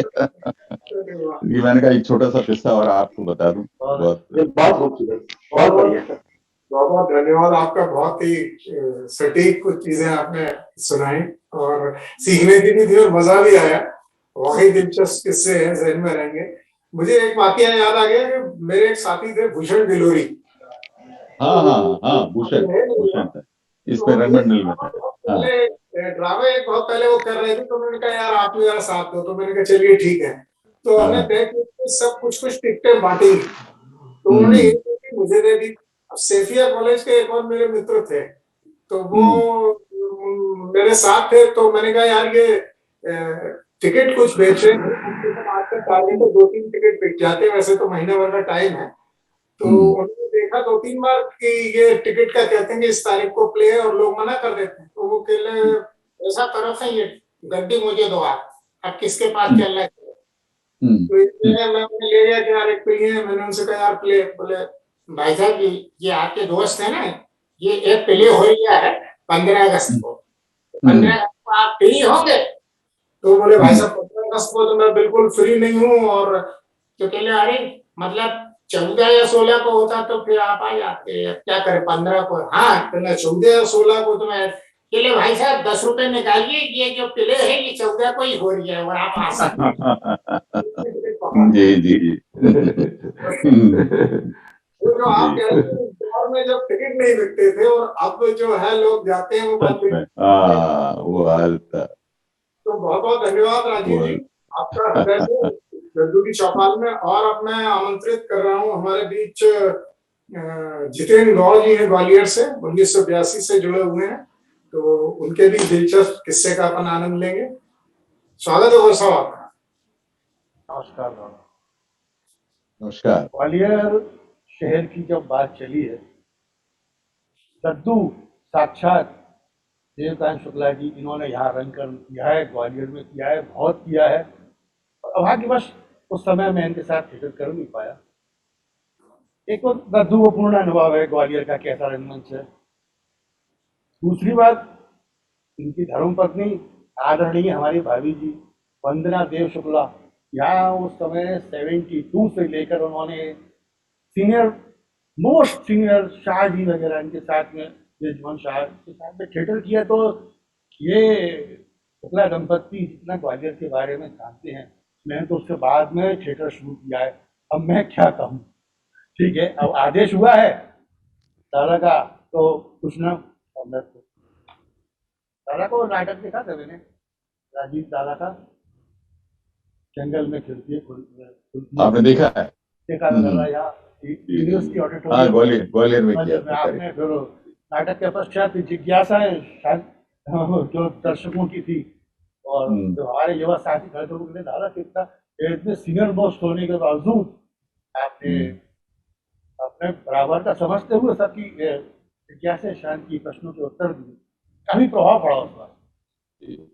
तो मैं आता हूँ, ग्वालियर पूर्ण सांस्कृतिक रूप से संपन्न शहर है, और यहाँ तोमर वंश के शासनकाल से, महाराजा मानसिंह तोमर के शासन से लेकर के सिंधिया वंश के शासन तक थिएटर को प्रोत्साहित किया जाता है। ग्वालियर के पास में 10 किलोमीटर पे ही पवाया क्षेत्र है, वहाँ पर अभी भी रंगमंच बना हुआ है। हालांकि रंगकर्मी वहाँ जाते रही, लेकिन गांव वाले नौटंकी है कुछ, अभी भी वहाँ पर पवाया क्षेत्र है। दूसरा एक रास मंडल है बरई में, वो मैं कह रहा हूँ फिल्म वाले आते हैं वहाँ देखते, साइड सीन देखते हैं। महाराजा मानसिंह तोमर द्वारा बनवाया गया, वहाँ पर एक कार्यक्रम आयोजित किया गया था, एक बार भी होकर रह गया। एक तानसेन समारोह से संबंधित ये कार्यक्रम वहाँ हुआ था। दूसरी बात, 1910 में यहाँ ग्वालियर संगीत नाटक मंडली करके माधव महाराज ने एक संस्था की स्थापना की, ग्वालियर नाटक संगीत मंडली। उसको पूर्ण रूप से सिंधिया रियासत का और शासन का संरक्षण प्राप्त था। मराठी संगीत, मराठी नाटक, ये उसके माध्यम से हुआ करते थे। उसके बाद 1936 में जब आर्टिस्ट कम्बाइन की स्थापना हुई, यादवराव सदाशिव भागवत साहब, आर्टिस्ट कम्बाइन मूल रूप से मराठी नाटकों का प्रारंभ में इन्होंने मंचन किया जाता रहा, लेकिन उसके पश्चात कुछ मराठी नाटकों का हिंदी अनुवाद ये भी हुआ। और सिंधिया वंश के ही द्वारा रियासत काल में भी नाटक घर का, महाराज बाड़ा जो यहाँ बहुत बड़ा केंद्र है ग्वालियर का, वहाँ पर नाटक घर, आज वर्तमान से टाउन हॉल कहते हैं, उससे पहले नाटक घर कहता था। उसमें नाटक सोहराम मोदी और पृथ्वीराज कपूर, इन्होंने भी, पृथ्वीराज कपूर का एक फेमस नौटंकी किया नाटक था पुकार, उसका मेंशन उन्होंने टाउन हॉल में किया था। अब तो उसका नया प्रारूप तैयार किया है म्यूनिसिपल कॉर्पोरेशन द्वारा, करोड़ों रुपए लगाने के पश्चात अभी उसका इनोग्रेशन हुआ नहीं, काम चल रहा है। ग्वालियर इस तरह से जुड़ा रहा, प्रगति करता रहा। 1956 में यहाँ कला मंदिर संस्था की स्थापना हुई। कला मंदिर में उस समय एक रमेश उपाध्याय जी, तो प्रेमचंद कश्यप सोच जो विधायक रहे थे, केसी वर्मा जी ये संस्थापक थे। और जो नाटक का दौर यहाँ प्रारंभ हुआ वो प्रयोगवादी, और उसमें त्रिशंकु और शुतुरमुर्ग ये BN शाह द्वारा ये प्रारंभ होता रहा, प्रयोग धर्मी। उसके बाद क्या डॉक्टर कमल वशिष्ठ जी ने तो अपने कविता कहानी से लेकर के संस्कृत नाटक मालती माधव, और उन्होंने कई नाटक भी लिखे मालती माधव के, और फिर उन्होंने वो कुंदमाला संस्कृत नाटक से भारत भवन में भी किया गया। कुंदमाला के पश्चात उन्होंने जो राम रचिला था, मृणाल पांडे का लिखा हुआ नाटक था। और 80-81 से जब मैंने रंगकर्म स्टार्ट कर दिया तो सबसे पहले कविता और कहानी का मेंशन किया था। कहानी थी परसाई जी की इतिहास का सबसे बड़ा जुआ, और उस टीम में मैं सबसे जूनियर था सर, 16-17 वर्ष के वक्त। बाकी सब मेरे सीधे प्रदीप गोस्वामी, वशिष्ठ जी की टीम थी, शुक्ला जी थे और गोपी गौतम। उस टीम के अंदर मैं सबसे जूनियर, काट भी खाता था। घर से तो अनुमति उस समय तो ऐसे सहजता से मिल नहीं जाती थी नाटक करने के लिए। सबसे पहले कहा जाता था कि पढ़ाई करो, हाई सेकेंडरी पास करो, टाइपिंग पास करो, कहीं नौकरी करो, क्या रखा ये नाटक वाटक। और शो के 2 दिन पहले पहले घर पे ये पता पड़ गया कि नाटक में काम करने के लिए आना चाहिए। भाई गाड़ा बाड़ा करने नहीं जाना, काम करो, तुम्हारी हायर सेकेंडरी की परीक्षा है, क्या करोगे भाई? बस बस ये नाटक जैसे जैसे भूमिका बना बनी के साथ वो हमने नाटक किया। बहुत अच्छा हुआ, अखबार में उसका समीक्षा और वो फोटो वगैरह आए, तारीफें हुई। ठीक है चलो कोई बात नहीं, ये कर लिया। इसके बाद में जब तक तुम्हारा एग्जाम नहीं हो जाए तब तक तुम कोई। अब वो सहयोग ये हुआ कि संस्कार भारती का एक अखिल भारतीय नाट्य महोत्सव हुआ था 83 में, भारत विकास परिषद और संस्कार भारती। उसमें वो कविता कहानी का मतलब आर्टिस्ट कंबाइन के बैनर पे हमको जाना था। अनुभव होता दिल्ली जाओ, आप एग्जाम कौन देगा?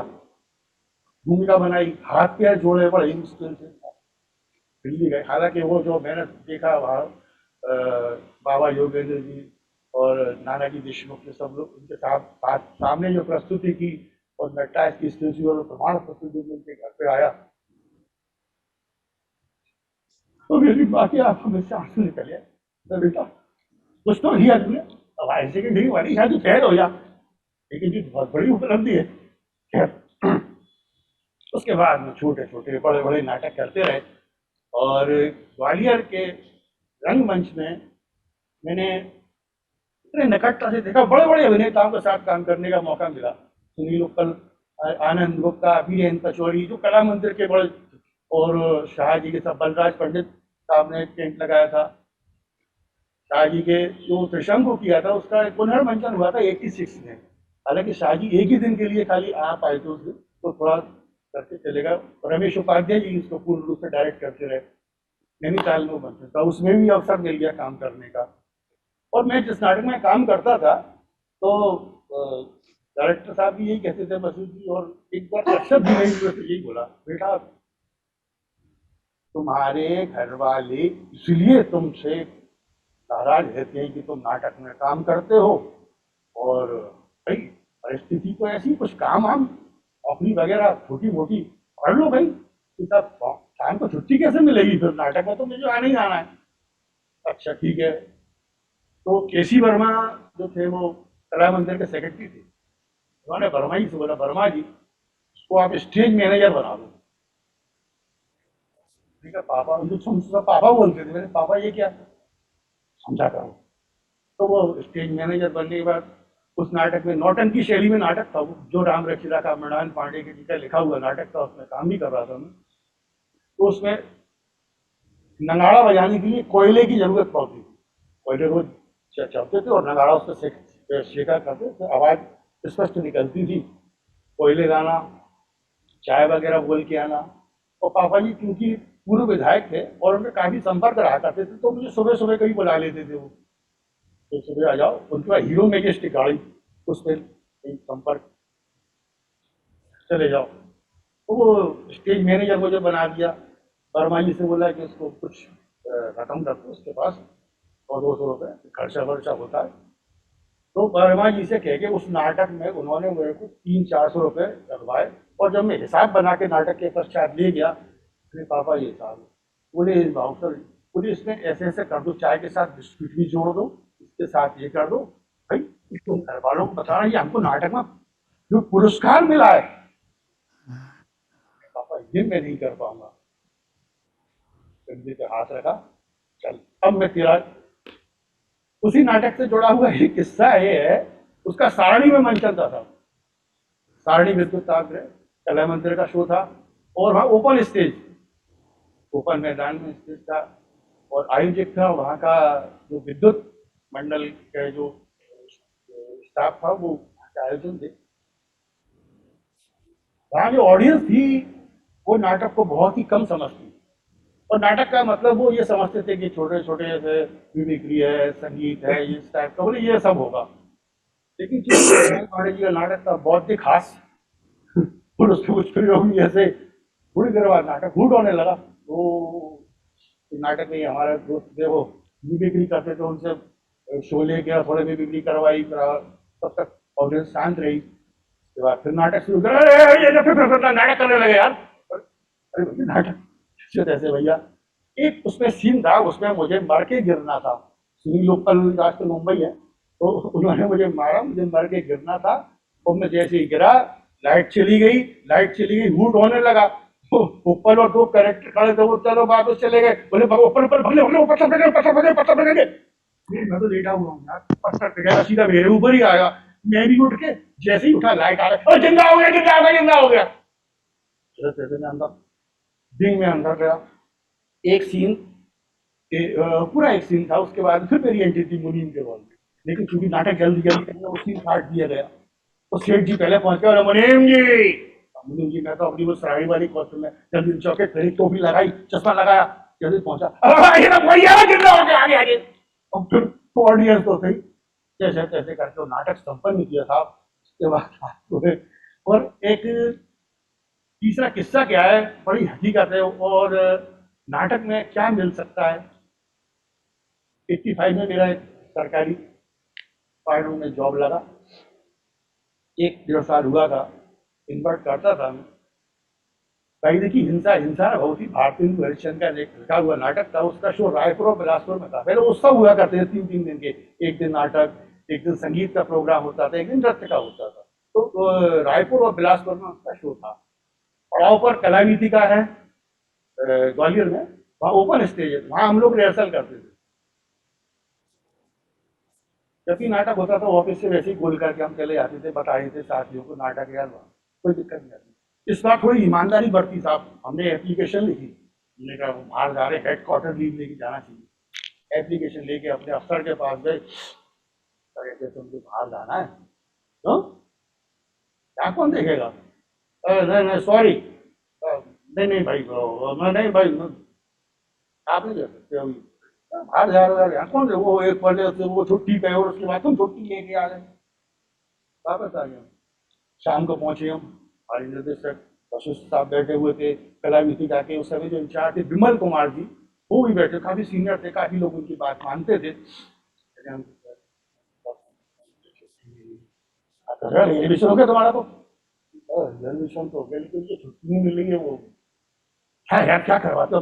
क्या करूंगा मैं यार, कल अपन को चलना है, और एक एक दिन के अंदर तुम्हारा फैंटास्टिक में होते हैं। क्या बात है, छुट्टी नहीं मिल रही उनके डिपार्टमेंट में? अच्छा कहाँ? उन्होंने डायरी में नाम, डिपार्टमेंट उठ कर गए अपने ऑफिस में, थोड़ी देर बाद रिहर्सल करो, करो तैयारी करो यार। रिहर्सल करी, दूसरे दिन ऑफिस पहुंचे 10:30 बजे। पहुंचते से चपड़ासी आया, साहब बुला रहे हैं। अरे तुम तो यार बड़े छुपी रुस्तम कलाकार निकले। अरे हाँ वाह वाह वाह यार, क्या बात है। अब गले लगे साहब को, राठौड़ साहब के बड़े लंबे चौड़े, यार तुमने मुझे पहले नहीं बताया। शाबाश, बात सुनो, जाओ आराम से जाओ, और बहुत अच्छे है, जब तक तुम्हारा नाटक तो होता नहीं है 2-3 दिन आराम से घूम करके आना। और सुनो सुनो सुनो, 50 रुपए बहुत हुआ करते थे, ये रखो, बाहर जा रहे हो ना, और इसकी वजह ही अपने बड़े बाबू को बोला, सुनो अब ये कभी भी नाटक के लिए जाए तो उनको मना मत करना यार। बाहर निकल गया, हम शाम को फिर रिहर्सल में पहुंचे, विमल कुमार जी के पैर छुए, हमने कहा सर बता तो दो, आपने कौन सा चमत्कार कर दिया, कौन सा आचार्य का डंडा को मार दिया? कुछ नहीं यार, नहीं तो भैया वो वाजपेयी जी को, अशोक वाजपेयी सेक्रेटरी थे, उनको फोन लाएगा, वही ग्वालियर के कलाकारों को छुट्टी नहीं मिल रही, बोले किसको नहीं मिल रही, उनके ये डिपार्टमेंट में है, ये नाम उन्होंने हमारे ENC को बोला है। तो ये नाटक में एक बड़ी भारी शक्ति है साहब, यदि कलाकार सच्चे मन से थिएटर करता है और वो थिएटर के प्रति समर्पित है, तो थिएटर उसको बहुत कुछ देता है। वो कुछ देता है जो उसको जनरल बड़े बड़े उद्योगपतियों को जो कुछ नसीब नहीं होता, वो एक छोटे से थिएटर वाले को नसीब हो जाता है। बहुत बढ़िया, छोटे से जो थिएटर में काम करने वाले कलाकार है वो अपनी अभिव्यक्ति ढंग से कर सकते हैं दुनिया में, दुनिया वालों के समक्ष। वो करोड़पति व्यक्ति या बड़े बड़े उद्योगपति नहीं कर सकते। और दूसरे हमें प्रेरणा लेनी चाहिए साहब नेता लोगों से। नेता हमसे भी बड़े अभिनेता होते हैं। बहुत बढ़िया। मेरे लोकसभा की ही जो कार्रवाई होती थी उसका लाइव प्रसारण अभी भी होता है। मैं पहले बहुत देखता था, तो मैं देख रहा था उस समय नटवर सिंह विदेश मंत्री थे और जनता दल और इसके साथ मेरे ख्याल में थोड़ा सा टाइम का भी ध्यान रखना पड़ेगा। सॉरी, तो मैं यही अपनी चर्चा समाप्त करता हूँ। बस फिर कभी मिलेंगे तो बहुत किस्से सुनाएंगे। जरूर जरूर। इससे तो सभी के पास हैं सब बड़े लंबे लंबे लंबे किस्से। धन्यवाद, यही समाप्त कर रहा हूँ। धन्यवाद आपका। आपने बिल्कुल सही बात कही कि अगर हम कहें कि drama is not only the part of life, it's art of life. Rajiv ji ने बात कही थी वो बिल्कुल सही है। और जो उन्होंने एक सबसे बड़ी बात कही थी कि अगर पुलिस का महकमा इस तरह के बाकी लोगों को भी दिखाएं तो वो भी संवेदनशील हो सकते हैं, एम्पैथिक हो सकते हैं। ये बात बिल्कुल सही है। तो चलिए अब देर नहीं करते हैं, हम अपने अगले मेहमान जो हमारे हैं अभिषेक पंडित जी, ये हमारे साथ जुड़े हुए हैं आजमगढ़ से। इनका भी दद्दू की चौपाल पर बहुत बहुत स्वागत है और मैं अनुरोध करूंगा कि वे भी हमारे साथ अपने अनुभव जो है वो साझा करें। स्वागत है आपका पंडित जी। बहुत धन्यवाद, बहुत बहुत धन्यवाद। और सबसे पहले तो दद्दू के चौपाल पे सारे दादाओं को मेरा प्रणाम। और आप सभी की कहानियां मैंने सुनी, मजेदार किस्से हैं। और हम सब जब रंगकर्मी हैं और प्रैक्टिस में हैं तो हमारे पास बहुत सारे अनुभव होते हैं, किस्से कहानियां होते हैं। मैं राजीव सर के जो कथन है उसका साक्षात प्रमाण हूँ। मैंने कई वेबिनार में इसके पहले अपने शहर के रंगमंच और अपने रंगकर्म के बारे में, उसकी प्रोसेस के बारे में बोला हुआ है, तो उसे रिपीट करने की कोई जरूरत नहीं है। और रंग प्रसंग वगैरह में मैंने आर्टिकल भी एक लिखी थी जो अजीत राय जी ने जो संपादित की थी वहाँ राष्ट्रीय विद्यालय से। तो मैं सिर्फ कुछ चंद मजेदार किस्से आपको सुनाऊंगा। और मेरा जो पास्ट रहा है वो कुछ अजीब सा था। और मैं निठल्ला था, नवीन भैया, मैं निठल्ला था।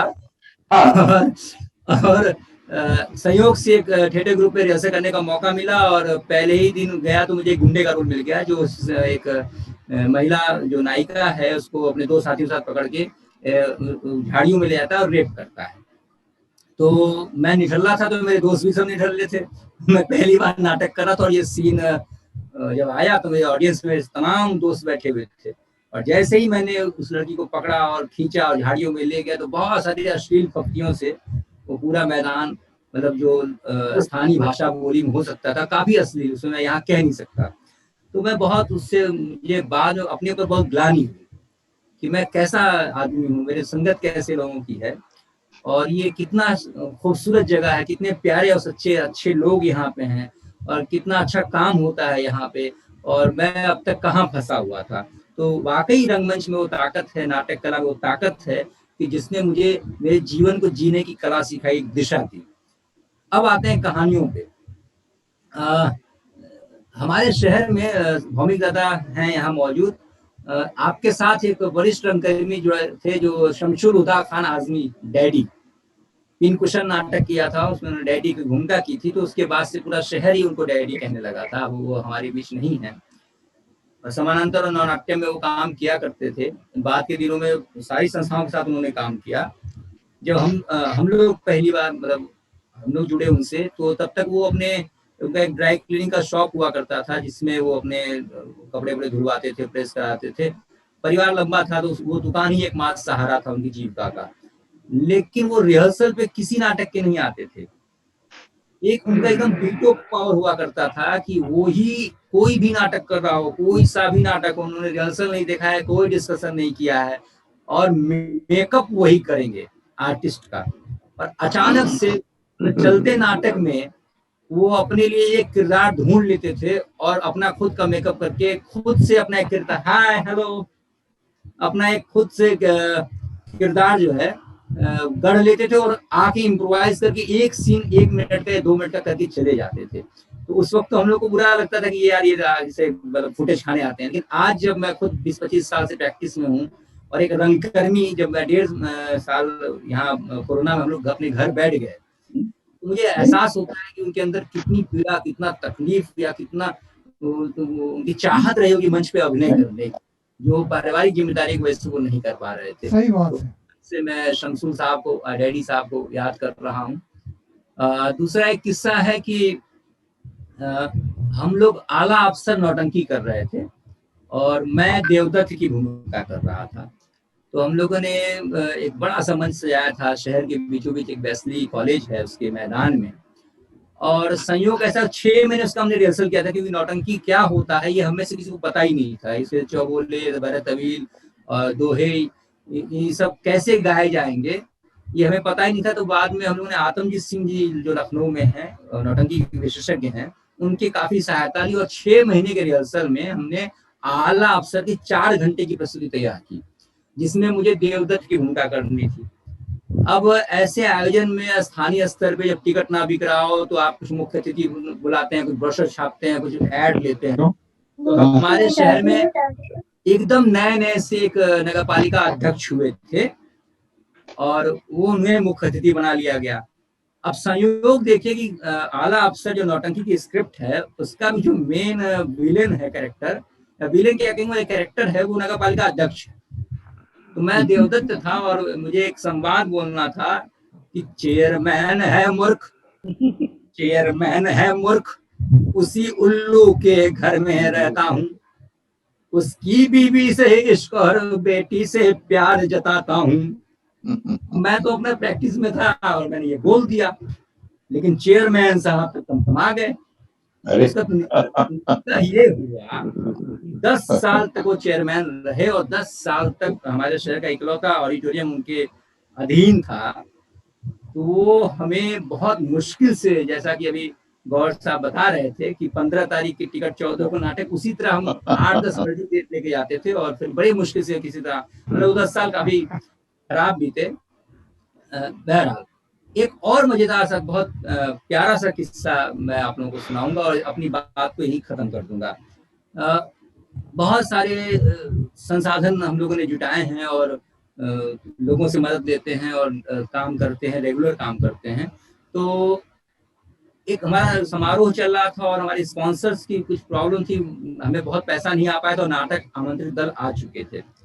पिछले 1-1.5 साल से एक सज्जन थे गोये चिट्ठे स्मार्ट से, और वो आते थे हमारे रिहर्सल पे खड़े होते थे और वो हमारे नाटकों को देखते थे और वो मेरे इर्द गिर्द घूमते रहते थे। तो मुझे बड़ी कोफ्त होती थी, यार कौन आदमी है जो ना नाटक करता है ना कुछ करता है और ये ससुरा मेरे अगल बगल ही घूमता रहता है। और वो अधिक से अधिक समय मेरे साथ खड़ा होना चाहता था कि मुझसे अधिक बात करना, अब मैं उसको अवॉइड करता था। एक आदमी मैंने उससे बातचीत की तो वो कुछ बहुत मुझे समझदार आदमी नहीं दिखाई दिया।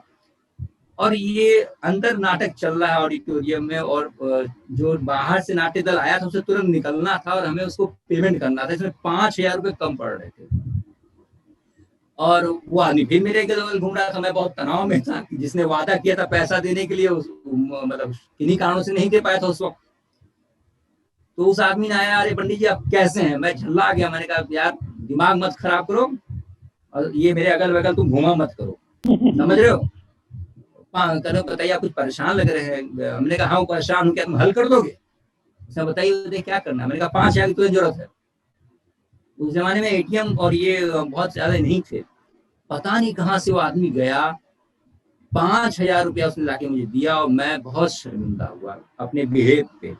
फिर मैंने उस आदमी से कहा कि प्लीज आप अपना मोबाइल नंबर दीजिए और मैं आपका पैसा लौटाऊंगा। उस आदमी ने मुझे अपना मोबाइल नंबर भी दिया और उसके बाद वो आदमी कभी आज तक मेरे यहाँ नहीं आया। और उसका मोबाइल नंबर शुरू में स्विच ऑफ जाता था, बाद में वो नंबर ही खत्म हो गया। मैं आज भी तकरीबन 13 साल बाद उस आदमी को तलाशता रहता हूँ, जो कहीं मिल जाए तो उसका मैं 5,000 लौटा दूं।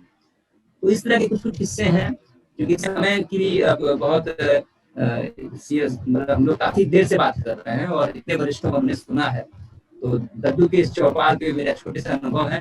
और द्विवेदी जी आप बहुत शानदार आपने इंक्लूड किया, आपका शुक्रिया। आप इतने वरिष्ठों के साथ ये बोलने का सौभाग्य मिला है और आगे भी हम लोग संवाद में रहेंगे।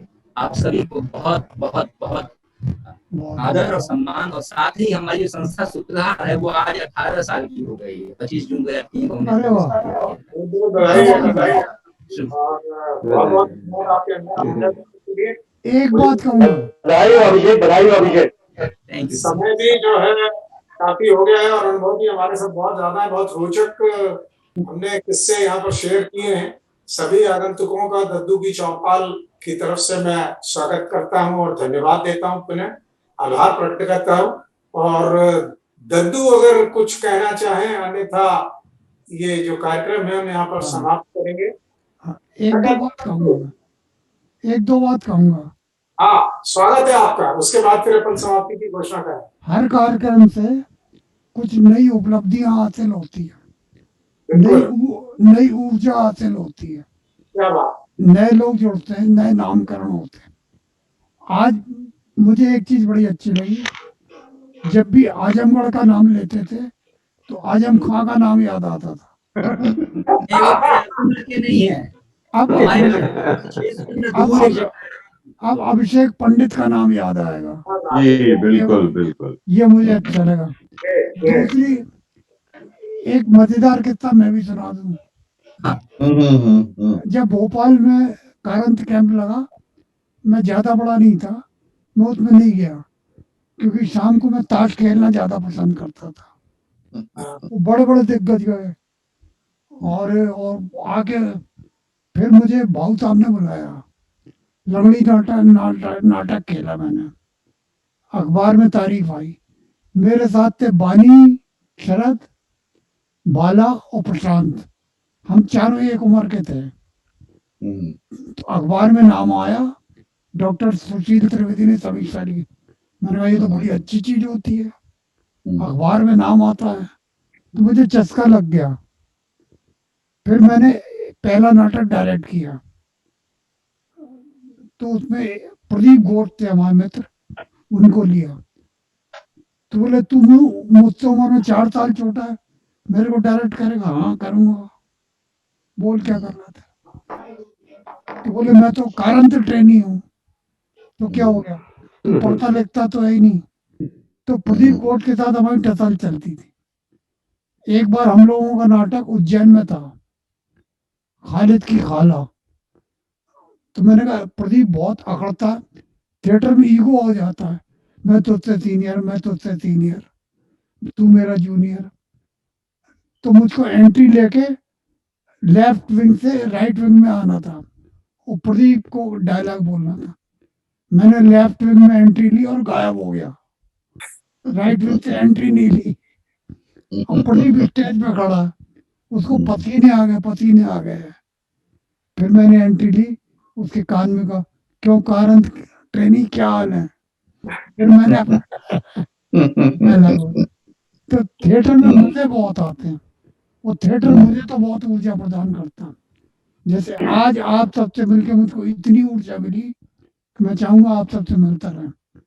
आप सबका दद्दू की चौपाल में आने का बहुत बहुत धन्यवाद। आप सब इसी तरह जुड़े रहें, सक्रिय रहें, प्रेम बनाए रहें। तो थैंक यू, आपका बहुत बहुत धन्यवाद। Thanks to everyone and yourself, and keep social distancing, and please increase your closeness. बहुत धन्यवाद। आप सभी की संध्या शुभ हो। बहुत धन्यवाद सभी लोगों को, धन्यवाद, आभार। सबका आभार, सबने बहुत अच्छा समय दिया। बहुत धन्यवाद, आभार सभी का।